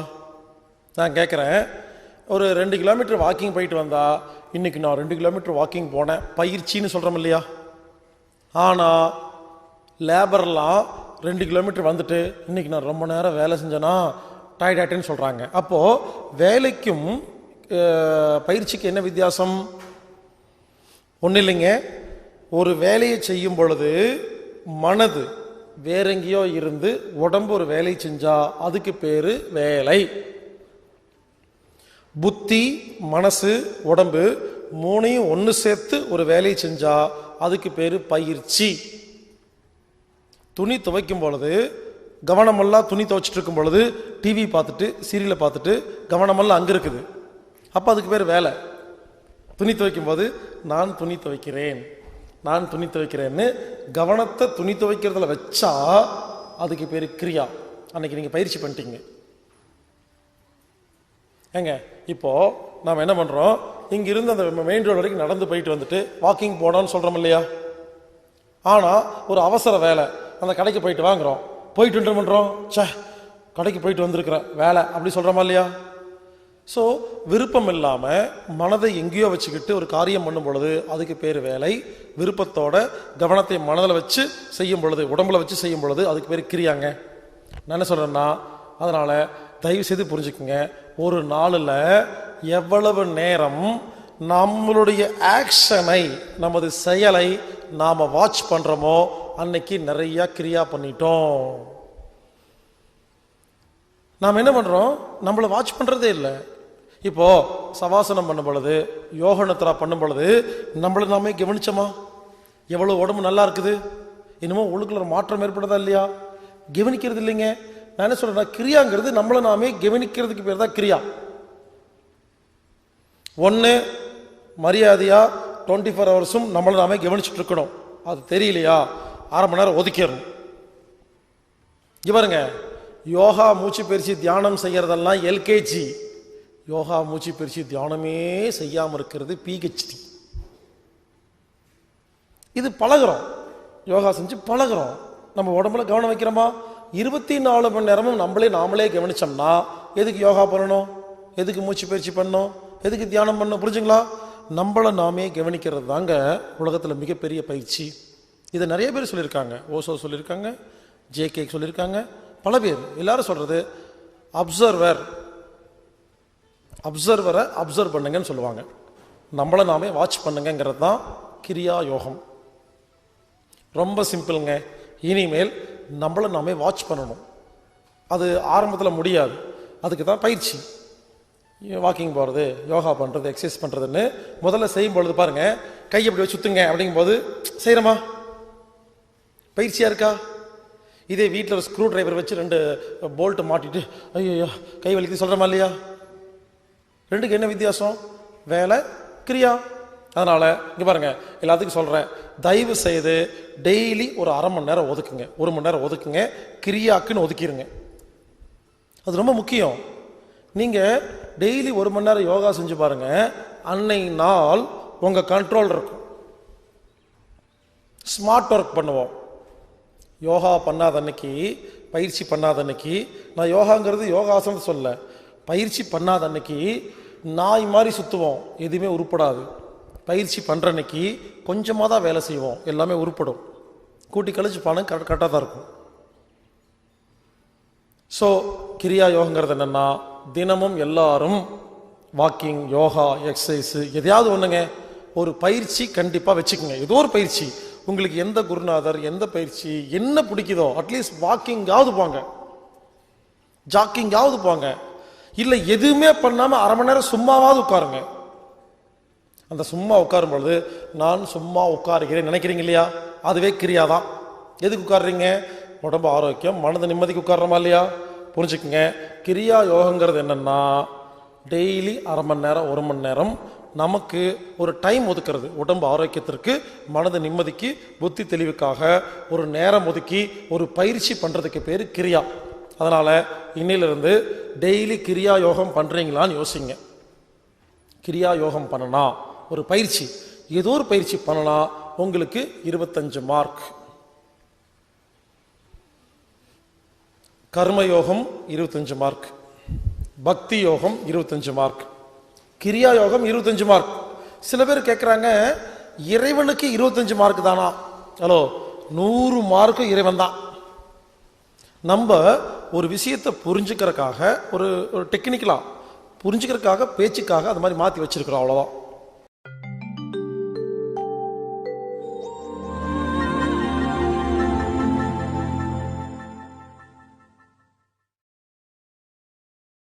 கடைசி சிலபஸ் 4வது ஞான யோகம். ஞான யோகம்னா என்ன தெரியுமா? ரிக், யஜூர், சாமம், அதர்வணம், இந்த வேதத்தையெல்லாம் மனப்பாடமாக படித்து அர்த்தம் புரிஞ்சுக்கிறது தான் ஞான யோகம்னு நான் சொல்ல மாட்டேன். சமஸ்கிருதத்தை அப்படியே கரைச்சி குடிச்சிட்டிங்கன்னா ஞான யோகம் சொல்ல மாட்டேன். அது வேற, இது வேற. ஞான யோகம்னா என்னன்னா, இன்னைக்கு இந்த உலகத்தில் வாழ்வதற்கு தேவையான அத்தியாவசிய விஷயங்களை கற்றுக்கொள்வதற்கு பேர் ஞான யோகம். நான் கேட்குறேன், இங்கே இத்தனை ஆம்பளை உட்காந்துருக்கீங்க, இதில் எத்தனை பேர் ஒரு 15 பேர்த்துக்கு சமைச்சு கொடுக்க முடியும்? சமையல் எத்தனை பேர்த்துக்கு நல்லா தெரியும் அப்படின்னு சொல்லுங்க பார்க்கலாம். ஒரு 100ல் ஒரு 2 பேர் 4 பேர், அதிகபட்சம் 100ல் 2 பேருங்க, இல்லை 4 பேர். நான் கேட்குறேன், மிச்சிருக்கிற 96 பேரும் என்ன பண்ணிட்டு இருக்கீங்க? நல்லா சாப்பிட்டு இருக்கிறோம். நான் கேட்குறேன், 60 வயசு வரைக்கும் ரசம் சாப்பாடு சாப்பிட்டீங்களே, ரசம் வைக்க தெரியலே, இல்லை உங்களுக்கு ஞானம் இல்லைன்னு சொல்லுவேன். வீட்டில் 60 வயசு வரைக்கும் 60 வருஷமாக ரசம் வச்சு கொடுத்துருக்காங்க, உங்கள் வீட்டுக்குள்ளே சமையல் நடந்திருக்கு. ஒரு நாளாவது உள்ளே போய் இந்த ரசம் நீ எப்படி வைக்கிறேன்னு ஏன் கற்றுக்கலை? அது நம்ம வாழ்க்கைக்கு தேவையில்லையா? அதை ஏன் கற்றுக்கல? அப்போ ஞானம் இல்லை. ஞானங்கிறது பெரிய பெரிய விஷயங்களை கரைச்சி குடிக்கிறது இல்லைங்க. இன்னைக்கு வாழ்கிற வாழ்க்கைக்கு தேவையான சின்ன சின்ன விஷயங்கள். வாஸ்துன்னா என்ன? சில பேர் சொல்லுவாங்க வாஸ்து பார்க்கக்கூடாதுன்னு. அவ்வளோ உங்களுக்கு தெரியாதுன்னா பேசாம இருங்க, அதில் அவ்வளோ சயின்ஸ் இருக்குது. நீங்கள் வாஸ்து பார்த்து மற்றவங்களுக்கு சொல்ல வேண்டாம். அட்லீஸ்ட் உங்கள் வீட்டை ஒரு ஆரோக்கியமான வீடாக மாற்றுறதுக்கு வாஸ்து பயன்படுத்தலாமா வேண்டாமா? ஜோசியம், ஜாதகம், அதை பார்க்கறதுக்கு சரியான ஆள் இல்லை, ஒத்துக்கிறேன். But science correct. Numerology, namology எல்லாமே உண்மைங்க, கரெக்டாக இருக்குது. பட் சரியாக பார்க்கறதுக்கு ஆள் இல்லை, அதை விடுங்க. ஒரு சில பெண்களுக்கு ஒரு கார் ஓட்ட தெரியல, பைக் ஓட்ட தெரியல, சைக்கிள் ஓட்ட தெரியல. நான் கேட்குறேன், இது ஒரு ஞானம் சொல்கிறேன். நான் ஒரு டிவி 50 ஓட்டக்கு தெரிஞ்சிருந்தேன்னா இந்நேரம் யாரையும் நம்பாமல் நீங்கள் வாட்டி வண்டி எடுத்துகிட்டு போயிட்டு வந்துருக்கலாமா இல்லையா? கேட்டால் அதெல்லாம் எனக்கு தெரியாதுங்க. அப்போ ஞானம் இல்லை. ஒரு ரோடு கிராஸ் பண்ண தெரில பல பேத்துக்கு, என்ன கூட்டிகிட்டு போ அப்படிங்கிறாங்க. ஒரு பஸ் ஏறி ஒரு இடத்துக்கு போயிட்டு வர தெரில. நானெல்லாம் பஸ்ஸில் எல்லாம் அவ்வளோ தூரமெல்லாம் போனதே இல்லைங்க. ஞானம் இல்லை. ஞானங்கிறது புரிஞ்சுக்குங்க, இந்த உலகத்தில் இப்போ நம்ம வாழ்றதுக்கு தேவையான அத்தியாவசிய தேவையை கற்றுக்கிறதுங்க. ஏங்க, செவி வலி தொடு சிகிச்சைங்கிற பேரில் நம்ம நிறைய கற்றுக்கிட்டோமா? அதெல்லாம் ஒவ்வொன்றும் ஒவ்வொரு ஞானம். சாப்பாடை எப்படி சாப்பிட்றது ஞானம், தண்ணி எப்படி குடிக்கிறது ஞானம், மூச்சுக்காத்தை எப்படி இழுக்கிறது, எப்படி தூங்குறது, எப்படி உழைக்கிறது, மனதை பற்றி கற்றுக்கிட்டோமா? கான்சியஸ் மைண்ட் என்ன, சப்கான்சியஸ் மைண்ட் என்ன, சூப்பர் கான்சியஸ் மைண்ட் என்ன, ஒவ்வொன்றும் ஞானம். அப்போ எவ்வளவு ஞானம் நிறைய இருக்குதோ நிம்மதியாக வாழலாமா? அதனால உங்க எல்லாத்துக்கும் நான் சொல்றேன், புரிஞ்சுக்குங்க. இந்த உலகத்துல எந்த விஷயமும் வேண்டான்னு ஒதுக்காதீங்க. களவும் கற்று மற. கெட்ட விஷயமா இருந்தாலும் கத்துக்குங்க, செய்ய வேண்டாம். பட் தெரிஞ்சிருக்கணும், எது கெட்டது எது நல்லதுன்னு எல்லாமே தெரிஞ்சிருக்கணுங்க. அதனால இனிமேல் எந்த ஃபீல்டு விட்டு வைக்காதீங்க. டான்ஸு, பாட்டு, நாடகம், சினி எல்லாத்தையும் தெரிஞ்சு வச்சுக்கோங்க. எவ்வளவு தெரிஞ்சுக்கிறோமோ அவ்வளவு நல்லது. எப்படின்னு கேட்டிங்கன்னா, யாராவது உங்கள் செல்ஃபோனுக்கு பணம் கட்டணும் என்ன பண்ணுவீங்க? பைக் எடுத்துட்டு கடையாக போய் இந்த நம்பருக்கு பணம் கட்டுன்னு சொல்லுவீங்களா? எனக்கு ஞானம் இருக்குது, செல்ஃபோன் எடுப்பேன், ஒரு சாஃப்ட்வேர் இருக்குது, இப்படிமே கரெக்டாக 3 நிமிஷம் தான் என்னோட அக்கௌண்ட்டில் பணம் ஏறிடும். எனக்கு டைம் மிச்சம். ஏன்னா எனக்கு சாஃப்ட்வேர் தெரிஞ்சிருக்கு. நீங்கள் லெட்டர் எழுதிட்டு இருப்பீங்க, நம்ம அவ்வளோதான் இந்த செல்ஃபோன் எடுக்க வேண்டியது டென் அப்படின்னா மெயில் போயிடும். அப்போ மெயிலில் தெரிஞ்சு வச்சுருக்கணும். வாட்ஸ்அப் புதுசாக வந்துருச்சா கற்று வச்சுருக்கணும். ட்விட்டர், ஃபேஸ்புக் எல்லாமே தெரிஞ்சிருக்கணும். யூஸ் பண்ணுறீங்களா இல்லையாங்கிறது ரெண்டாவது விஷயம். முதல்ல தெரிஞ்சிருக்கணும். எல்லாமே தெரிஞ்சுக்கணுங்க. கார் மெக்கானிக் தெரிஞ்சிருக்கணும். உடனே கேட்பீங்க, தம்பி எல்லாமே தெரிஞ்சிருக்கணும்னு சொல்கிறையே, அப்போ நாங்கள் டெய்லி கோர்ஸுக்கு போயிட்டே இருக்க வேண்டியது தானே, வேறு வேலை வெட்டியே பார்க்க வேண்டாமான்னு கேட்பீங்க. புரிஞ்சுக்குங்க, எல்லாமே தெரிஞ்சுக்கணும்னு சொல்கிறேன் இல்லையா, அதை தேடி போயெல்லாம் கற்றுக்க வேண்டாம். உங்ககிட்ட வரும்போது கற்றுக்கிட்டா போதும். இப்போ ரகசியம் சொல்கிறேன், எல்லாத்துக்கும் எல்லாமே தெரிஞ்சிருக்கணும். ஆனால் நீங்கள் தேடி போக வேண்டாம், அதுவாக வரும். வரும்போது கற்றுக்கிட்டா போதும். இப்போ எனக்கு நிறைய விஷயம் தெரியுதா? எனக்கு மட்டும் ஏன் தெரியுது, பல பேருக்கு ஏன் தெரியலன்னு கேட்டிங்கன்னா, உண்மையிலே சொல்கிறேங்க, என்ன மாதிரி உலகத்தில் ஒரு சோம்பேறி உலகத்தில் இருக்கவே மாட்டாங்க. உண்மையிலே சொல்கிறேங்க, நான் மகா மட்டமான சோம்பேறிங்க. நான் எதையுமே போய் கற்றுக்கவே மாட்டேங்க. அப்புறம் ஏன் தெரியுமா நிறைய தெரியுது? இங்கே பாருங்க, எனக்கு ஒரு பிரச்சனை வந்தால் அப்போ தான் கற்றுக்குவேன். அது வரைக்கும் கற்றுக்கவே மாட்டேன். நானாக ஒரு விஷயத்தை இது வரைக்கும் வாழ்க்கையில் கற்றுக்கிட்டதே கிடையாது. நல்லா கேளுங்க, எனக்கு ஒரு பிரச்சனை வரும். உதாரணத்துக்கு உடம்பால பிரச்சனை வந்துச்சு சின்ன வயசில். அப்போ என்ன பண்ண, பிரச்சனையை சால்வ் பண்ணுறதுக்கு மற்றவங்கள போய் பார்க்கல. உடம்புன்னா என்ன, உடம்புன்னா என்ன, இது ஏன் தலை வலிக்குது, இது ஏன் கை வலிக்குது, இது ஏன் வயிற்று வலிக்குது, ஏன் கண், எப்படின்னு சொல்லி நான் பிரச்சனைக்காக யோசிச்சேனா, அப்போ உடம்பு ஆரோக்கியம் கிடைச்சிருச்சா? நான் பிரச்சனை வெளியே வந்துட்டேனா? புரிஞ்சுக்குங்க, ஒரு பிரச்சனை வந்துச்சு, நான் ஞானத்தை அதிகம் பண்ணேன், எனக்கு ஆரோக்கியம் கிடைச்சிருச்சு. அப்போ மறுபடியும் அந்த பிரச்சனை வரலையா? ஒரு பிரச்சனைக்கு தீர்வு ஞானம். அதே மாதிரி மனதில் குழப்பம் வந்துச்சு பாருங்க. மனதில் குழப்பம் ஏற்படும் பொழுது நான் மனசை பற்றி ஆராய்ச்சி பண்ணேன், கோர்ஸுக்கு போனேன், கற்றுக்கிட்டேன். என் மனது நிம்மதியாக இருக்கா? கிடைச்சது ஞானம். கான்சியஸ் மைண்ட், புத்தி மனசு குழம்புச்சு, நான் கற்றுக்கிட்டேன், ஒன்றா இருக்குது.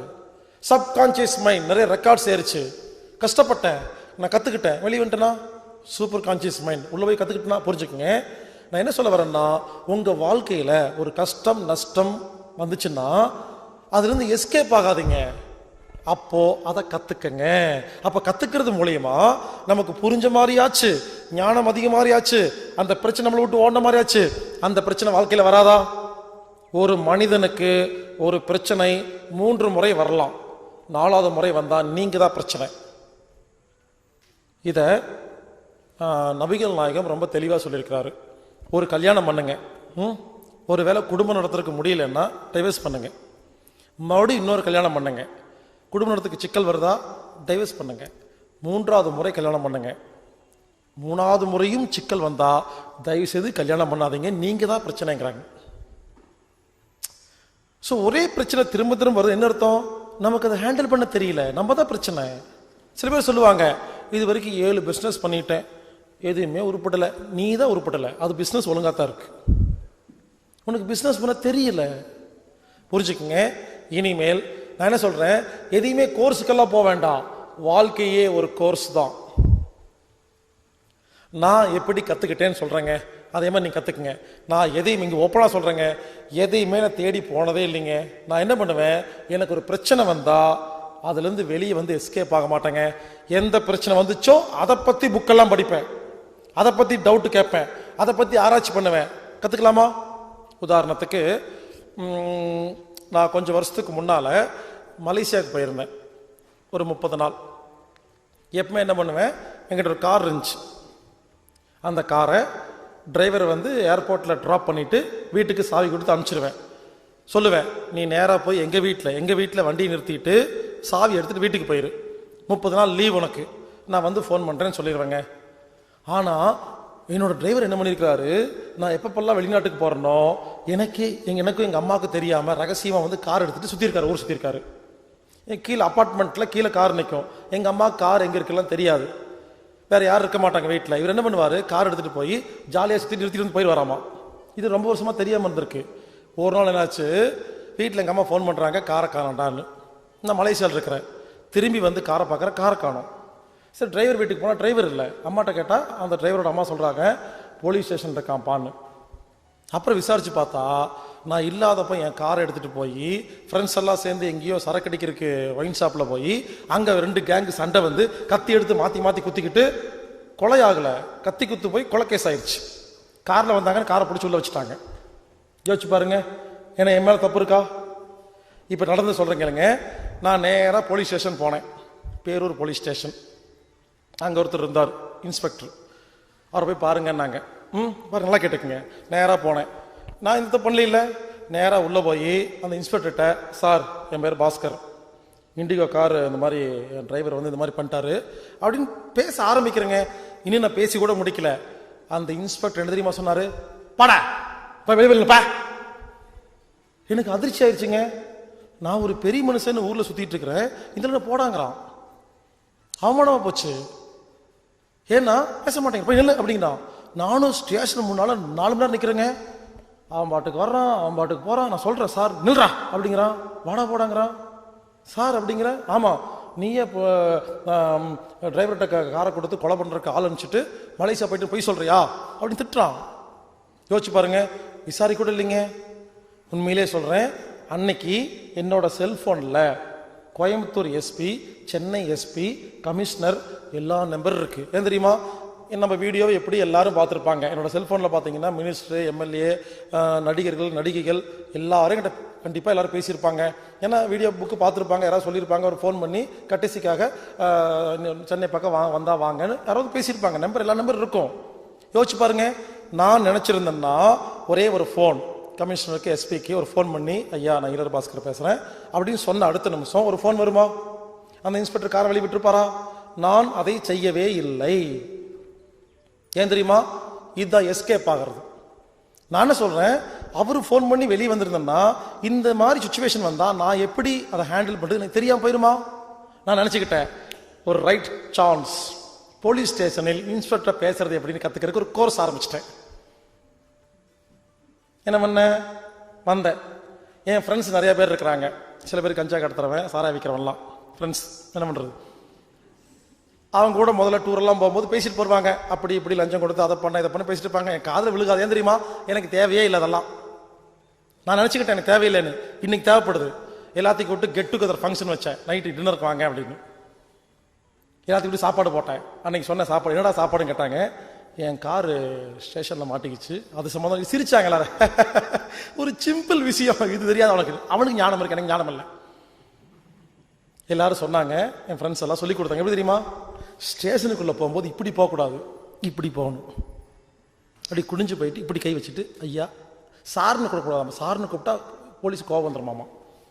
ஐயா ஐயா சொல்லி கொடுத்தாங்க எப்படி பேசுறதுன்னு. ஐயா நம்ம பேர் பாஸ்கருங்கய்யா, இண்டிகோ காரு நம்மளுதுங்கய்யா, நம்ம இந்த மலேசியா போகும்போது நம்ம டிரைவருங்கய்யா இப்படிங்க எடுத்துகிட்டு வந்து ஆயிடுச்சுங்கய்யா. அது என்னன்னு சொன்னீங்கன்னா அந்த ஃபார்மாலிட்டி பாருங்க, ஃபார்மாலிட்டி என்னன்னு சொன்னீங்கன்னா அது வந்துங்க நம்ம பண்ணி கொடுத்துட்டீங்க அப்படின்னு சொல்லணுமாமா. அதே மாதிரி பேசினேன். அந்த போலீஸ் இன்ஸ்பெக்டர் செல் நம்பர் கொடுத்தாரு. சொன்னாங்க முதல்ல செல் நம்பர் தருவாங்க, ஸ்டேஷன் வச்சு பேச மாட்டான்னாங்க. செல் நம்பர் கொடுத்து அப்புறம் கொடுப்பா அப்படின்ட்டாரு. செல் நம்பர் வாங்கிட்டு வெளியே வந்து கூப்பிட்டேன். ஒரு இடத்துக்கு வர சொன்ன ஹோட்டலுக்கு. அங்கே போனேன். ஐயா ஸ்டேஷனுக்கு வந்து கேட்டேன், நம்பருங்கய்யா, நான் தாங்கய்யா பாஸ்கருங்கய்யா, இண்டிகோ வாங்கய்யா, காருங்கன்னு சொன்னேன். அந்த நாய் 5000 ரூபா கேட்டுச்சு. அதை கொடுத்தேன், கார் வெளியே வந்துடுச்சு. இப்போ நான் கற்றுக்கிட்டேன். இப்பெல்லாம் எந்த ஸ்டேஷனில் போய் எந்த வக்கீல்கிட்ட ஜட்ஜுக்கிட்ட எப்படி லஞ்சம் கொடுக்கணும்னு கற்றுக்கிட்டேன். நாலேஜ் புரிஞ்சுக்குங்க, அதுக்கு ஒரு நாலேஜ் தேவைப்படுதுங்க.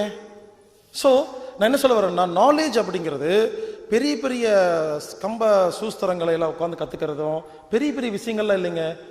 இந்த உலகத்தில் இப்பொழுது நிம்மதியாக நாம் வாழ்வதற்கு தேவையான சில விஷயங்களை கற்றுக்கிறது. டேலண்டாக இந்த உலகத்தில் வாழணும், தப்பு செய்ய வேண்டாம். பட் நம்மளை யாரும் ஏமாத்தாத அளவுக்கு டேலண்டாக இருக்கணுமா இல்லையா? புரிஞ்சுக்குங்க, உடம்புல வியாதி வந்துச்சு, உடம்ப கற்றுக்கிட்டேன். மனசில் கஷ்டம் வந்துச்சு, மனசை கற்றுக்கிட்டேன். நஷ்டம் வந்துச்சு, புத்தியில் தெளிவன், பிஸ்னஸ் நஷ்டமாச்சு, பிஸ்னஸ் கற்றுக்கிட்டேன். இப்படி நான் ஒவ்வொன்றா கற்றுக்கிட்டு வரேங்க. உண்மையிலே சொல்கிறேன், என் வாழ்க்கையில் நான் எப்போவுமே எதையுமே தேடி போனதே இல்லை. வர்ற பிரச்சனையை ஹேண்டில் பண்ணுவோம், அவ்வளோதான். இப்போ சொல்லுங்கள், அப்போது நீங்கள் எல்லாரும் உங்கள் வாழ்க்கையில் எவ்வளோ பிரச்சனை வந்துச்சு, நாம் என்ன பண்ணுறோம்? உடனே ஃபோன் பண்ணி, மச்சான் நீ வா பேசுன்னு கொடுத்துருமா? நீங்கள் எப்போ பேசுவீங்க? நீங்கள் எப்போ சால்வ் பண்ணுவீங்க? ஒரு கடன் ஆயிடுச்சுன்னா போதும், யார்கிட்ட போகுது, ப்ளீஸ் ப்ளீஸ் எனக்கு கடன் ஆயிடுச்சு நீங்கள் அடைங்கன்னு சொல்லி கடன் வாங்கிட்டு வந்து அடைச்சிடறோம். அப்புறம் மறுபடியும் கடன் வாங்குறோம். நீங்கள் உங்கள் கடனை நீங்களே அடைச்சு பாருங்க, மறுபடியும் கடன் வாங்கவே மாட்டீங்க. ஸோ இனிமேல் நமது பிரச்சனையை நாம தாங்க சால்வ் பண்ணணும், ஞானத்தின் மூலமாக சால்வ் பண்ணணும். அதனால இன்னைக்கு ஆரம்பிங்க. கார்ல போறீங்களா, கார் ரிப்பேர் ஆயிடுச்சு, என்ன பண்றோம்? சும்மா உட்காந்து டிரைவர் பாப்பா அப்படின்றோம். நான் சொல்றேன், கார் மெக்கானிக் மொத்தமாலாம் கத்துக்க வேண்டாம்.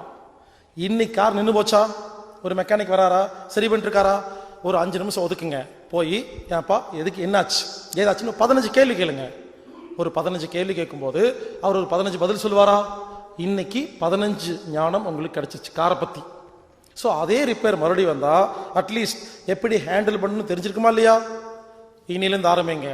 உங்க குழந்தை சரியா படிக்கலையா, குழந்தையை படிக்க வைப்பது எப்படின்னு புக் வாங்கி படிங்க.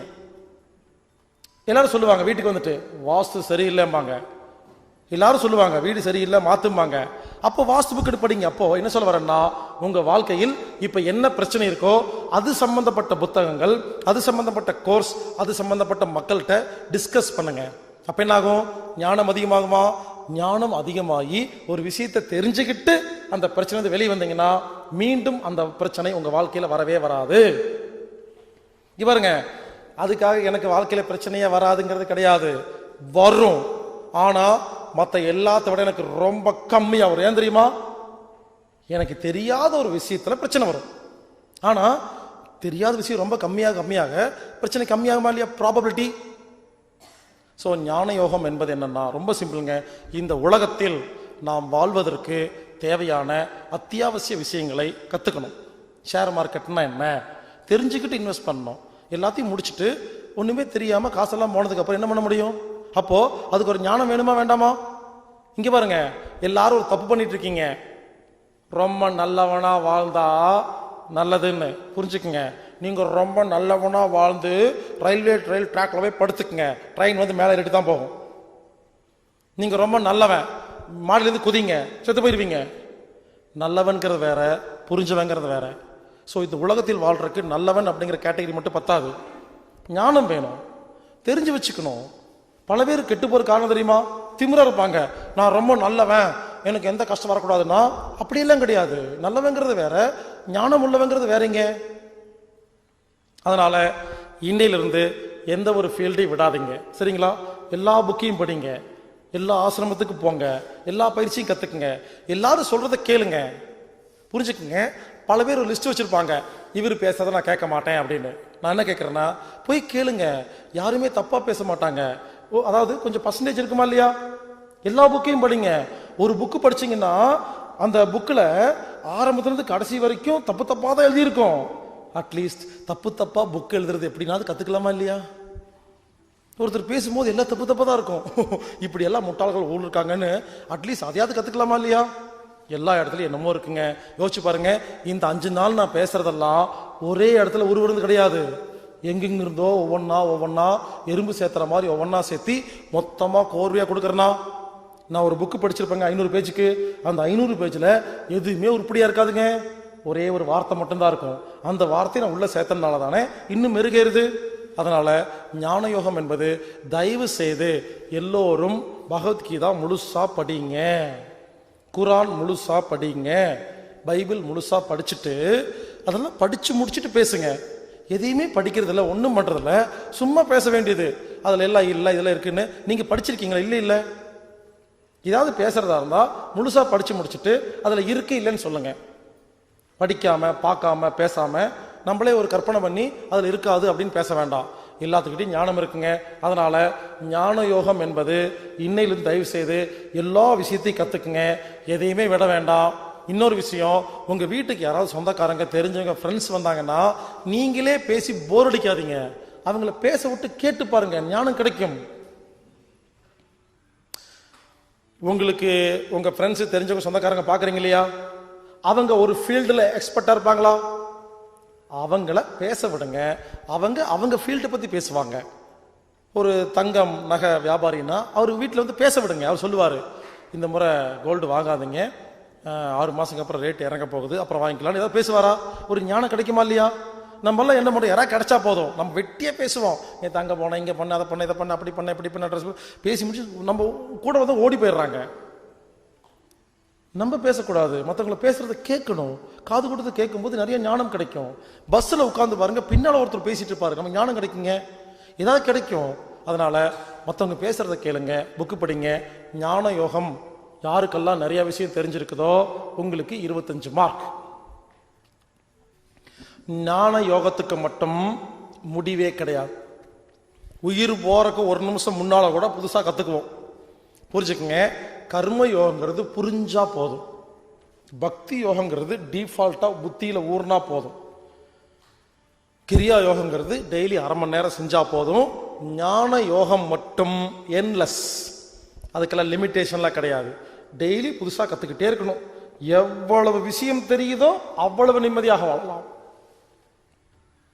ஆக மொத்தம் இது வரைக்கும் 4 சப்ஜெக்ட் சொல்லியிருக்கிறேங்க. மறுபடியும் ஞாபகப்படுத்திக்கங்க. கர்ம யோகம் கணக்கு பார்க்காம வேலை செய்கிறது. பக்தி யோகம் 24 மணி நேரமும் இறை சிந்தனையோட வாழ்றது. கிரியா யோகம் டெய்லி அரை மணி நேரம் ஏதாவது ஒரு பயிற்சி செய்கிறது. ஞான யோகம் புது புது விஷயங்களை கத்துக்கிட்டே இருக்கிறது. இப்போ நான் என்னோட கதையை சொல்றேன், சரிங்களா? ஒவ்வொருத்தருக்கு வேற வேற கதை இருக்கும், புரிஞ்சுக்குங்க. நான் அடிக்கடி நான் சொல்றேன் இல்லைங்களா, அது நான்கிற அதுல இல்லை. எனக்கு ஒரு உதாரணம் சொல்லி புரிய வைக்கணும். அதுக்கு என்னை பத்தி சொல்லும்போது ஈஸியா இருக்கு. ஊர்ல மற்றவங்களை சொல்லும் பொழுது அவங்க திட்டுவாங்க. என்னை பத்தி என் வாழ்க்கையில சொல்லும் பொழுது இங்க பாருங்க, நான் புரிய வைக்கிறதுக்காக தான் எல்லா இடத்துலயும் நான் சொல்றேனே தவிர வேற ஒண்ணுமே கிடையாது. எப்படியாவது புரிய வைக்கணுங்கிற ஆசை, சரிங்களா? என்னை பத்தி சொல்ற கேளுங்க. நான் பிறக்கும் பொழுது சின்ன வயசுல ஞான யோகி. நான் என்ன பண்ணுவேன், எல்லா புக்கையும் படிப்பேன். எனக்கு நானே சயின்டிஸ்ட் சொல்லிக்குவேன். ஸ்கூல்ல இருக்கும்போது எனக்கு பேர் சயின்டிஸ்ட். நானும் என் ஃப்ரெண்ட் ஒருத்தர் இருந்தோம், பிரகாஷ்னு. 2 பேர் அந்த ஊர் எங்க ஸ்கூல்ல 2 பேருக்கு சயின்டிஸ்ட் பேர் வச்சிருப்பாங்க. ஒன்றும் இல்லைங்க, சயின்ஸ் புக்கெல்லாம் படிச்சுட்டு 2 பலூன் கட்டி தொங்க விட்டுட்டு ஊசி குத்தி காத்துக்கு எடை இருக்குன்னு சொல்லுவோம். வெட்டுக்கிளி அறுத்துட்டு வெட்டுக்கிளியின் ரத்தம் வெள்ளைன்னு கண்டுபிடிச்சோன்னு சொல்லுவோம். இப்படி இந்த சயின்ஸ் எக்ஸ்பெரிமெண்ட் இருக்கு இல்லையா, அதையெல்லாம் செஞ்சு காமிக்கிறது எங்க வேலைங்க. அப்போ ஸ்கூல்ல சயின்டிஸ்ட் பேர் வச்சுட்டாங்க. அப்ப என்னாச்சு, நிறைய புக்கெல்லாம் படிக்கிறதுங்க. நிறைய நான் நினைச்சிட்டேன், சொன்ன பார்த்தீங்களா ஞான யோகின்னு. நான் ஞான யோகி சின்ன வயசுல. இப்படி நிறைய புக்கெல்லாம் படிச்சு எங்க வீட்டில் பாருங்க இவ்வளோ புக் இருக்கும். இந்த முத்தாரம், கல்கண்டு, பொது அறிவு இதெல்லாம் கட் பண்ணி எல்லாம் ஒட்ட வச்சு ஏகப்பட்ட புக்கு வச்சிருப்பேன். கேட்டா ஞான யோகியாமா. நான் நினைச்சிட்டேன் நிறைய விஷயங்களை கத்துக்கிட்டோம்னா நிம்மதியா வாழலாம் சொல்லி சின்ன வயசுல வாழ்ந்து என்ன தெரியுமா, தலைவலி வந்துருச்சு, நிம்மதி இல்லை, உடம்பெல்லாம் நடுங்குது, தூக்கம் இல்லை. ஏன்னா நைட்டு பகல உட்காந்து படிச்சு ஞானம் அதிகமாயிருச்சு, பட் ஆரோக்கியம் இல்லையா.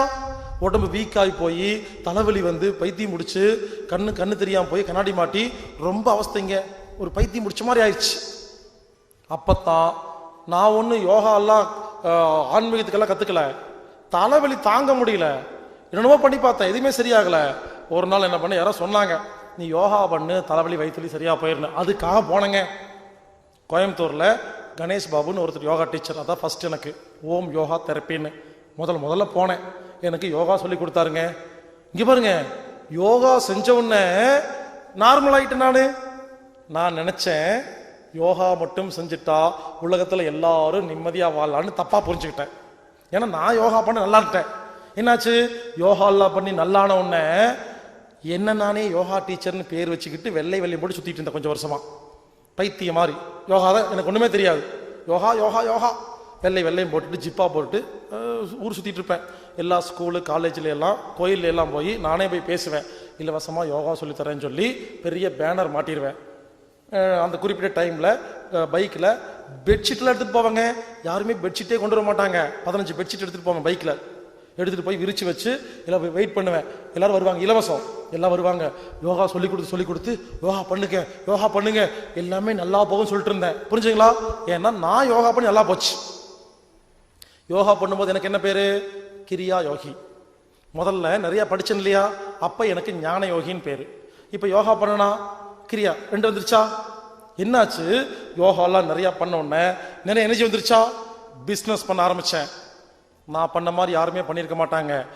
10 வருஷம் 12 வருஷத்துக்கு முன்னால என்னுடைய அக்கௌண்ட்ல 50 lakhs இருந்து சும்மா இருந்துச்சு. யோசிச்சு பாருங்க.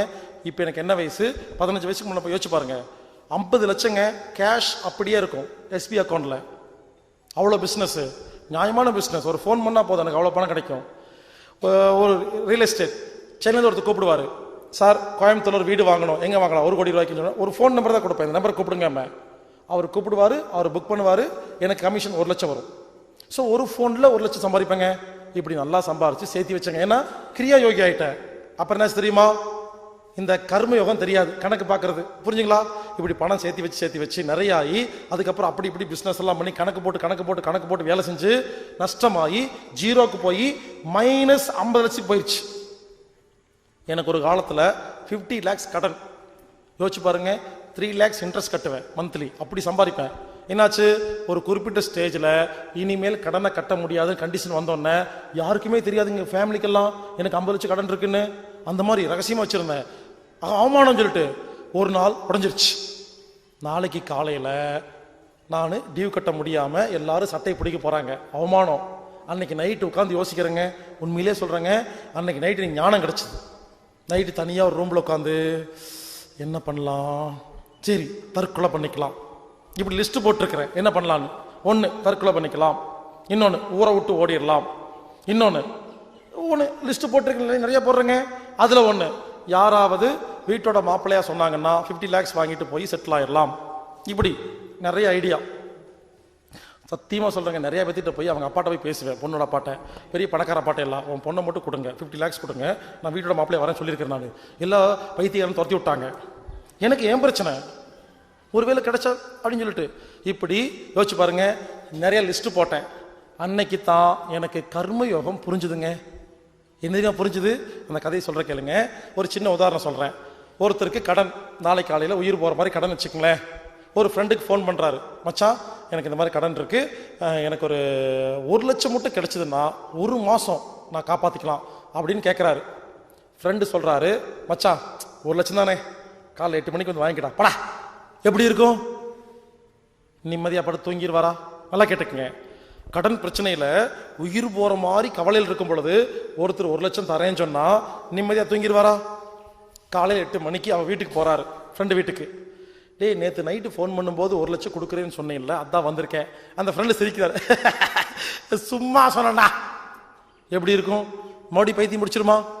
இதெல்லாம் யோசிச்சு பார்க்குறேங்க. புரிஞ்சுக்குங்க. அப்போ என்ன புரிஞ்சுதுன்னா, பிரச்சனை கடன் இல்லை, பிரச்சனை மனது தான் அப்படிங்கிறது அன்னைக்கு புரிஞ்சுதுங்க. பிரச்சனை கடன் இல்லை, என் மனசு குழம்பிருச்சு. கடன் அங்கே தான் இருக்கு. எனக்கு ஒரு நிறைய அன்னைக்கு நைட்டு ஃபுல்லாக யோசிச்சுங்க. என்ன யோசிச்சேன்னா, 20 lakhs கடன் இருக்கும்போது ஏன் குழம்புல, 30 lakhs கடன் இருக்கும்போது ஏன் குழம்புல, 50 lakhs கடன் வரும்பொழுது ஏன் தற்கொலை பண்ணிக்கணும்னு தோணுச்சுன்னு யோசிச்சு பார்த்தா, என் மனசுக்கு என்னோட மனசுடைய கெப்பாசிட்டி 50 lakhs புரிஞ்சுதுங்க. பேப்பர்ல எல்லாம் பார்ப்பேன், ஒருத்தர் 1 லட்ச ரூபா 2 லட்ச ரூபா கடனுக்கு தற்கொலை பண்ணிட்டாருன்னு. எனக்கு சிரிப்பு, நமக்கு 20 lakhs இருக்குது, நான் சந்தோஷமா இருக்கிறேன், 2 லட்சம் அப்படி திரிப்பேன். இப்பதான் புரிஞ்சுது, அவரு capacity 2 lakhs, my capacity 50 lakhs. அப்புறம் என்ன பண்ண தெரியுமா, கெப்பாசிட்டியை 1 கோடிக்கு மாற்றி வச்சுட்டேன். நைட்டு திரும்ப தூங்கிட்டேன். நிறைய விஷயங்கள் புரிஞ்சுதுங்க. வாழ்க்கையில் படுற கஷ்டம்தான் புரிய வைக்குது. இப்படி அன்னைக்கு முடிவு பண்ணங்க, நைட்டு கர்ம யோகம் பண்ணணும்னு. அன்னைக்கு கடவுள்கிட்ட கேட்டேன், இறைவா நாளைக்கு காலையில் தற்கொலை பண்ணிக்கலான்னு முடிவு எடுத்துட்டேன். ஏன்னா அவமானம் தாங்க முடியல, என்னை மட்டும் நீ காப்பாற்றி கொடு, உன் பணி செய்கிறேன்னு அன்னைக்கு சபதம் எடுத்தங்க. என்னை மட்டும் இந்த கடன்லேருந்து தப்பிக்க குடிச்சிட்டீங்கன்னா நான் இனிமேல் கணக்கு பார்க்காம உலகத்தில் வேலை செய்கிறேன், நான் பாட்டுக்கு வேலை செஞ்சுட்டே போவேன், கணக்கே பார்க்க மாட்டேன்னு சபதம் பண்ணி சத்தியம் பண்ணங்க. அந்த சத்தியம் தான் இன்னைக்கு வரைக்கும் நான் போயிட்டு இருக்கிறேன். இல்லைன்னா இப்படி போக முடியாது. அன்னைக்கு என்னை காப்பாற்றி கொடுத்தாரு. புரிஞ்சுக்குங்க, கணக்கு பார்க்காம வேலை செய்யும் பொழுது நான் ஃப்ளைட்டில் போகிறேன், பெரிய ஸ்டார் ஹோட்டலில் தங்குறேன், எல்லாமே கிடைக்குதுங்க. அந்த 50 lakhs வச்சுருந்தேன்னு சொன்னேன் இல்லைங்களா, ஒரு டீ கூட சாப்பிட மாட்டேன். அப்போ தான் 50 lakhs ஏறும். புரிஞ்சுக்குங்க, யாரெல்லாம் சொத்து சேர்த்து வைக்கிறாங்களோ அனுபவிக்கிறது இல்லைங்க. அவங்க அப்படியே அழுக்கு ட்ரெஸ் போட்டு சுற்றிட்டு இருப்பாங்க, கணக்கு பார்த்துட்டே இருப்பாங்களா, அப்போ வாழ்க்கை அனுபவிக்க முடியாது போரிதா. புரிஞ்சுக்குங்க, கர்ம யோகம் புரிஞ்சுதுங்க. ஓகேவா? இங்க பாருங்க, முதல்ல ஞான யோகி, அப்புறம் கிரியா யோகி, இப்போ கர்ம யோகி. 75 மார்க் வாங்கிட்டுனா ஒன்று மட்டும் இல்லை, எனக்கு பக்தியே கிடையாது. உண்மையிலே நான் கோயிலுக்கு போக மாட்டேன், சாமி கும்பிட மாட்டேன், எனக்கு அதெல்லாம் தெரியாதுன்னு வச்சுக்கங்களேன். சின்ன வயசுல ஒன்றுமே தெரியாது. 75 மார்க் எடுத்துட்டுனா எனக்கு பக்தி இல்லையா? அப்போ தாங்க பக்திக்காக எனக்கு வாழ்க்கையில் மிகப்பெரிய கஷ்டம் வந்துச்சு. ஒரு கல்யாணம் பண்ணினேன், வந்தா அவன் என் வாழ்க்கையில் என் கூட இருக்கிற ஒவ்வொரு செகண்டும் இறைவான்னு அப்போ மட்டும்தான் இறைவனை நினச்சேன். அவ்வளவு கஷ்டம் கொடுத்தாங்க. நான் சொன்னேன் இல்லையா, 2 பேர்த்த கொலை பண்ணணும்னு, அதில் அவ்வளோ ஒருத்தி தான். இப்படி வாழ்க்கையில் அவ்வளோ கஷ்டங்க, சும்மா சொல்லக்கூடாது. ரொம்ப கஷ்டப்பட்டது அந்த பீரியடு தாங்க. இறைவா இறைவா இறைவன் யோசிச்சேன். அப்போ தாங்க யோசித்தேன், இத்தனை வருஷமாக இறைவனை நினச்சதே இல்லை, நான் கோயிலுக்கு போனதே இல்லை. ஆனால் அந்த கஷ்டமான காரியங்களில் டெய்லி கோயிலுக்கு போவேங்க. 24 மணி நேரமும் இறை சிந்தனையோட வாழ்ந்தேங்க. அன்னைக்கு தான் முடிவு பண்ணேன், நம்மளால முடியல, நான்கிற அகங்காரம் உடஞ்ச உடனே இப்போ இறைவன் வந்துட்டாரா இல்லையா, அப்போ புரிஞ்சுக்கிட்டு இறைவா இனிமேல் என்னைக்குமே நினைப்பேன்னு அன்னைக்கு பக்தி யோகத்துக்குள்ளே பூந்தங்க. புரிஞ்சுக்குங்க, இப்படி ஞான யோகி, கிரியா யோகி, கர்ம யோகி, பக்தி யோகி. இங்கே பாருங்க, எனக்கு நடந்த மாதிரி தான் உங்களுக்கு நடக்கணும்னு கிடையாது.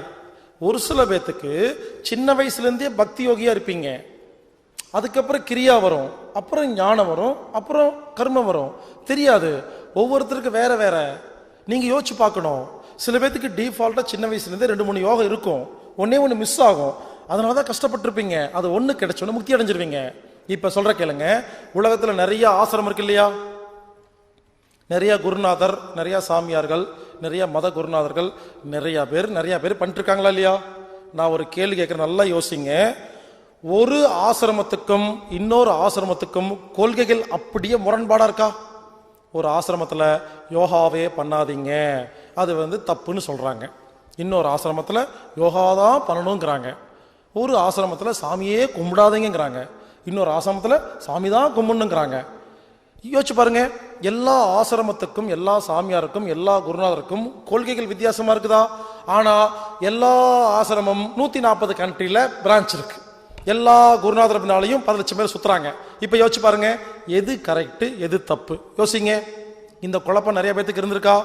அதுக்கான பதில் சொல்றேன், நல்லா கேட்டுக்குங்க. இந்த ஓம் சக்தி கோயில் இருக்கு இல்லையா மேல்மருத்தூர்ல, அது பக்தி யோகம். அப்போ உங்களுக்கு ஏற்கனவே கிரியா யோகம், கர்ம யோகம், ஞான யோகம் ஏற்கனவே இருக்குது, பக்தி கிடையாது. அந்த நேரத்தில் ஒருவேளை அங்க போய் இறைவான்னு சாமி கும்பிட்ட உடனே உங்களுக்கு முக்தி கிடைச்சிடும். அவர் என்ன பண்ணுவாரு, ஓம் சக்தி கோயிலுக்கு போனதுனால தான் எனக்கு முக்தி கிடைச்சது, அதுதான் உலகத்திலேயே மிகச்சிறந்ததுன்னு அவர் சொல்றாரு. இன்னொருத்தரை கூட்டிட்டு போறாரு, அவர் கும்பிட்டு எனக்கு ஒண்ணுமே வரலேங்கிறாரு. ஏன்னா இவருடைய வீக்னஸ் கர்மயோகமா இருக்கலாம், அது கிடைக்கிற இடத்துக்கு போனா மட்டும்தான் முக்தி அடைய முடியும். இப்படி என்ன சொல்ல வரேன்னா, உலகத்தில் உள்ள எல்லா ஆசிரமங்கள்லையும் 1, 2, 3, 4 யோகம் சொல்லி கொடுத்துட்டு இருக்காங்க. பல ஆசிரமங்கள்ல 1 தான் இருக்கும், சில ஆசிரம் 2 இருக்கும், சிலது 3 இருக்கும், ரேர் தான் 4. ஏதோ ஒரு சில ஆசிரமங்கள்ல மட்டும்தான் 4 யோகம் சொல்லி கொடுக்குறாங்க. புரிஞ்சுக்குங்க, நீங்க எந்த ஆசிரமம், எந்த குருநாதர், எந்த இடத்துக்கு போய் முக்தி கிடைக்கிறீங்களோ அது உங்களுக்கு மட்டும்தான், இது எல்லாத்துக்கும் செல்லுபடி ஆகாது. அதனால என்ன சொல்ல வரேன்னா, இது வரைக்கும் எல்லாரும் என்ன சொல்லுவாங்கன்னா, ஒரு இடத்துக்கு போயிட்டீங்கன்னா எங்களை தவிர வேற எங்கேயும் போகாதீங்க, இதுதான் உலகம், ஒரு வட்டம் போட்டு கொடுத்துருவாங்களா? இங்க அப்படி இல்லை. எல்லா ஆசிரமத்துக்கு போங்க, எல்லா புக்கும் படிங்க, எல்லா மத கொள்கைகளையும் கத்துக்குங்க. புரிஞ்சுங்களா? எல்லாத்தையும் கத்துக்கிட்டு ஒரு ஃபில்டர் வச்சுக்குங்க, எது நல்லது எது கெட்டதுன்னு வச்சுக்கிட்டு இனிமேல் புரிஞ்சுக்குங்க, எல்லா ஆசிரமத்துக்கு போங்க, எங்கேயாவது முக்தி கிடைக்கும், அதுதான் உலகம் நினைக்காதீங்க. அது சேர்ந்தனால தான் நீங்க முக்தி கிடைச்சிருச்சுன்னு. எல்லா ஆசிரமத்துக்கு போங்க, எல்லா புக்கையும் படிங்க. இப்ப புரியும். பாபாஜி கிரியா யோகம் சொல்லி தராங்களா? அது கிரியா யோகம். சில இடத்துல கர்ம யோகம். இந்த பகவத்கீதா கிளாஸ் நடத்துவாங்க பார்த்தீங்களா, அதெல்லாம் பார்த்தீங்கன்னா இந்த கர்மயோகத்தை பற்றி நிறைய பேசிட்டு இருப்பாங்க. ஆக மொத்தம் எல்லாருமே எல்லாமே சொல்லி கொடுக்குறாங்க. நீங்கள் என்ன பண்ணணும், எல்லா இடத்துக்கும் போகணும். உங்களுக்கு எப்போ இந்த நாளும் ஒன்று சேர்ந்துருச்சோ அப்போ என்லைட்மெண்ட் கிடைச்சிரும், அவ்வளோதான். புரிஞ்சுக்குங்க, இவ்வளவு சிம்பிளாக யாரும் சொல்ல முடியாது. இவ்வளோதாங்க, இதுதான் முக்தி. அதனால் இன்னிலிருந்து உங்களுக்கு மார்க் போட்டுக்குங்க. கர்மயோகம், கிரியா யோகம், பக்தி யோகம், ஞான யோகம் 4க்கும் மார்க் போட்டுட்டு எது கம்மியாக இருக்கோ அதை இன்க்ரீஸ் பண்ணுங்க. அதுக்கான தேடுதல் இறங்குங்க. அதை கற்றுக் கொடுக்குற ஆளை போய் பாருங்க, அது சம்மந்தப்பட்ட புக்கு படிங்க, ஆடியோ கேளுங்க, வீடியோ கேளுங்க, எங்கேயாவது போங்க. ஆக மொத்தம் நாம் முக்தி அடைந்தால்தான் நிம்மதியாக வாழ முடியும். மறுபடியும் சொல்றேன், முக்தி அடைதல் என்பது யாரோ சாமியாரெல்லாம் பண்ற காரியம் கிடையாது. ஒரு சாதாரண மனிதனும் முக்தி அடையலாம். இன்னொரு முக்கியமான விஷயம் சொல்றேன், எந்த ஒரு மனிதன் பின்னாலையும் ஓடாதீங்க. இறைவன் பின்னால ஓடுங்க, என்னைக்குமே பாதுகாப்பாக இருக்கும். பல பேர் என்ன பண்றோம், ஒருத்தர் நல்லா பேசிட்டாருன்னா போதும், அவர் பின்னாலேயே ஓட வேண்டியது, அவர் படத்தை வச்சுட்டு பூஜை பண்றது. நாளைக்கு டிவியில் அவரை பற்றி தப்பாக காமிச்சா எங்கே போய் மூஞ்சி வச்சுக்குவீங்க? யோசிச்சு பாருங்க. ஒரு குறிப்பிட்ட மனிதன் பின்னால் பல பேர் ஓடி போய் ஒரு நாள் டிவியில் காமிச்சோன்னே அசிங்கப்பட்டு அவமானப்பட்டு அந்த ஃபோட்டோவை எங்கிட்டு வைப்பீங்க? அவமானமாக இருக்கா இல்லையா? அவரை பற்றி ஊருக்கெல்லாம் பெருமையாக சொல்லிட்டு திடீர்னு அவர் கேவலமான ஆளும் தெரியும் பொழுது எவ்வளோ சங்கடமாக இருக்குது. இதுக்கு சொல்கிறேன்னா, தயவு செய்து புரிஞ்சுக்குங்க. இன்டர்நேஷ்னல் லெவலில் என்ன பண்ணிட்டு இருக்கிறாங்கன்னா, யார் நல்ல காரியம் பண்ணிட்டு இருக்கிறாங்களோ அவங்களை அசிங்கப்படுத்தி அவமானப்படுத்துறதுக்குன்னு ஒரு குரூப்பே இருக்கு. இவங்க என்ன பண்ணுறாங்க, அந்த ஒருத்தர் அசிங்கப்படுத்தினா அவரை ஃபாலோ பண்ணுற எல்லாரும் அசிங்கம் பண்ணிட்டு அந்த நல்ல விஷயங்களை ஃபாலோ பண்ண மாட்டாங்கன்னு பிளான் பண்ணி ஒவ்வொரு ஆசிரமமாக ஒவ்வொரு குருநாதரையாக பிளான் பண்ணி கோடிக்கணக்காக செலவு பண்ணி அசிங்கப்படுத்தி அவமானப்படுத்துறதுக்குன்னு ஒரு பெரிய டீம் இருக்குது. அதில் என்ன சொல்ல வரேன்னா, தனி மனிதன் பின்னால் சுத்தாதீங்க, இறைவன் பின்னால் சுற்றுங்க. அது என்றைக்குமே சேஃப்டியாக இருக்கும், முக்தி கண்டிப்பாக கிடைக்கும். இவ்வளோதாங்க. அதனால் இனிமேல் நம்ம போகிற டைரக்ஷன் இங்கே பாருங்க, முக்தி கிடைக்கணும்னு அவசியம் இல்லை, முக்தியை நோக்கி பயணம் பண்ணாவே ஜாலிங்க, அவ்வளோதாங்க. உங்களுக்கு 24 மணி நேரம் இறை சிந்தனையோட வாழ வேண்டாம். நேற்று இறை சிந்தனையே இல்லை, இன்னைக்கு அரை மணி நேரம், நாளைக்கு 3/4 மணி நேரம். அப்போ இந்த 4 யோகமும் ஒரே நாளில் 100 மார்க் வந்துடாது, கொஞ்சம் கொஞ்சமாக முன்னேறணும். இன்னைக்கு ஆரம்பிச்சா ஒரு 5 வருஷம் 4 வருஷத்துல அந்த இடத்துக்கு போய் சேரலாமா இல்லையா? இதுக்குமே டைம் எடுத்துக்கும். அதனால முக்தி அடையிறதுக்கு இன்னிலிருந்து முயற்சி பண்ணுவோம். முக்தி அடைந்தால் நாம் நிம்மதியாக வாழலாம். பாருங்க, எல்லாரும் நினைச்சிட்டு இருக்கீங்க மனசை நிம்மதியாக வச்சுக்கிறதுக்கு என்ன பண்றதுன்னா, அது சும்மா 5 நிமிஷம் உட்கார்ந்து தியானம் பண்ணாலும் கிடைக்காது. இதெல்லாம் தெரிஞ்சுக்கணும். இது எந்த அளவுக்கு தெரியுதோ நிம்மதியாக வாழ்வோமா இல்லையா? கர்மயோகம் தெரிஞ்சிருச்சுன்னா கணக்கு போடாமல் இருப்பீங்க, அப்பே நிம்மதியாக தூங்கிடலாமா? பக்தி யோகம் வந்துச்சுன்னா இறை சிந்தனை தூங்கலாமா இல்லையா? நான் ஒன்றும் பெரிய வித்தியெல்லாம் சொல்லிங்க, இப்போ சொன்னது எல்லாமே சாதாரண விஷயங்கள், புரிஞ்சுக்கிட்டா போதும். அதனால் கர்மயோகம், கிரியாயோகம், பக்தி யோகம், ஞான யோகம், 4 யோகத்தையும் நாம் கையில் எடுத்துக்குவோம். முக்தி அடைவோம், நிம்மதியாக வாழ்வோம்.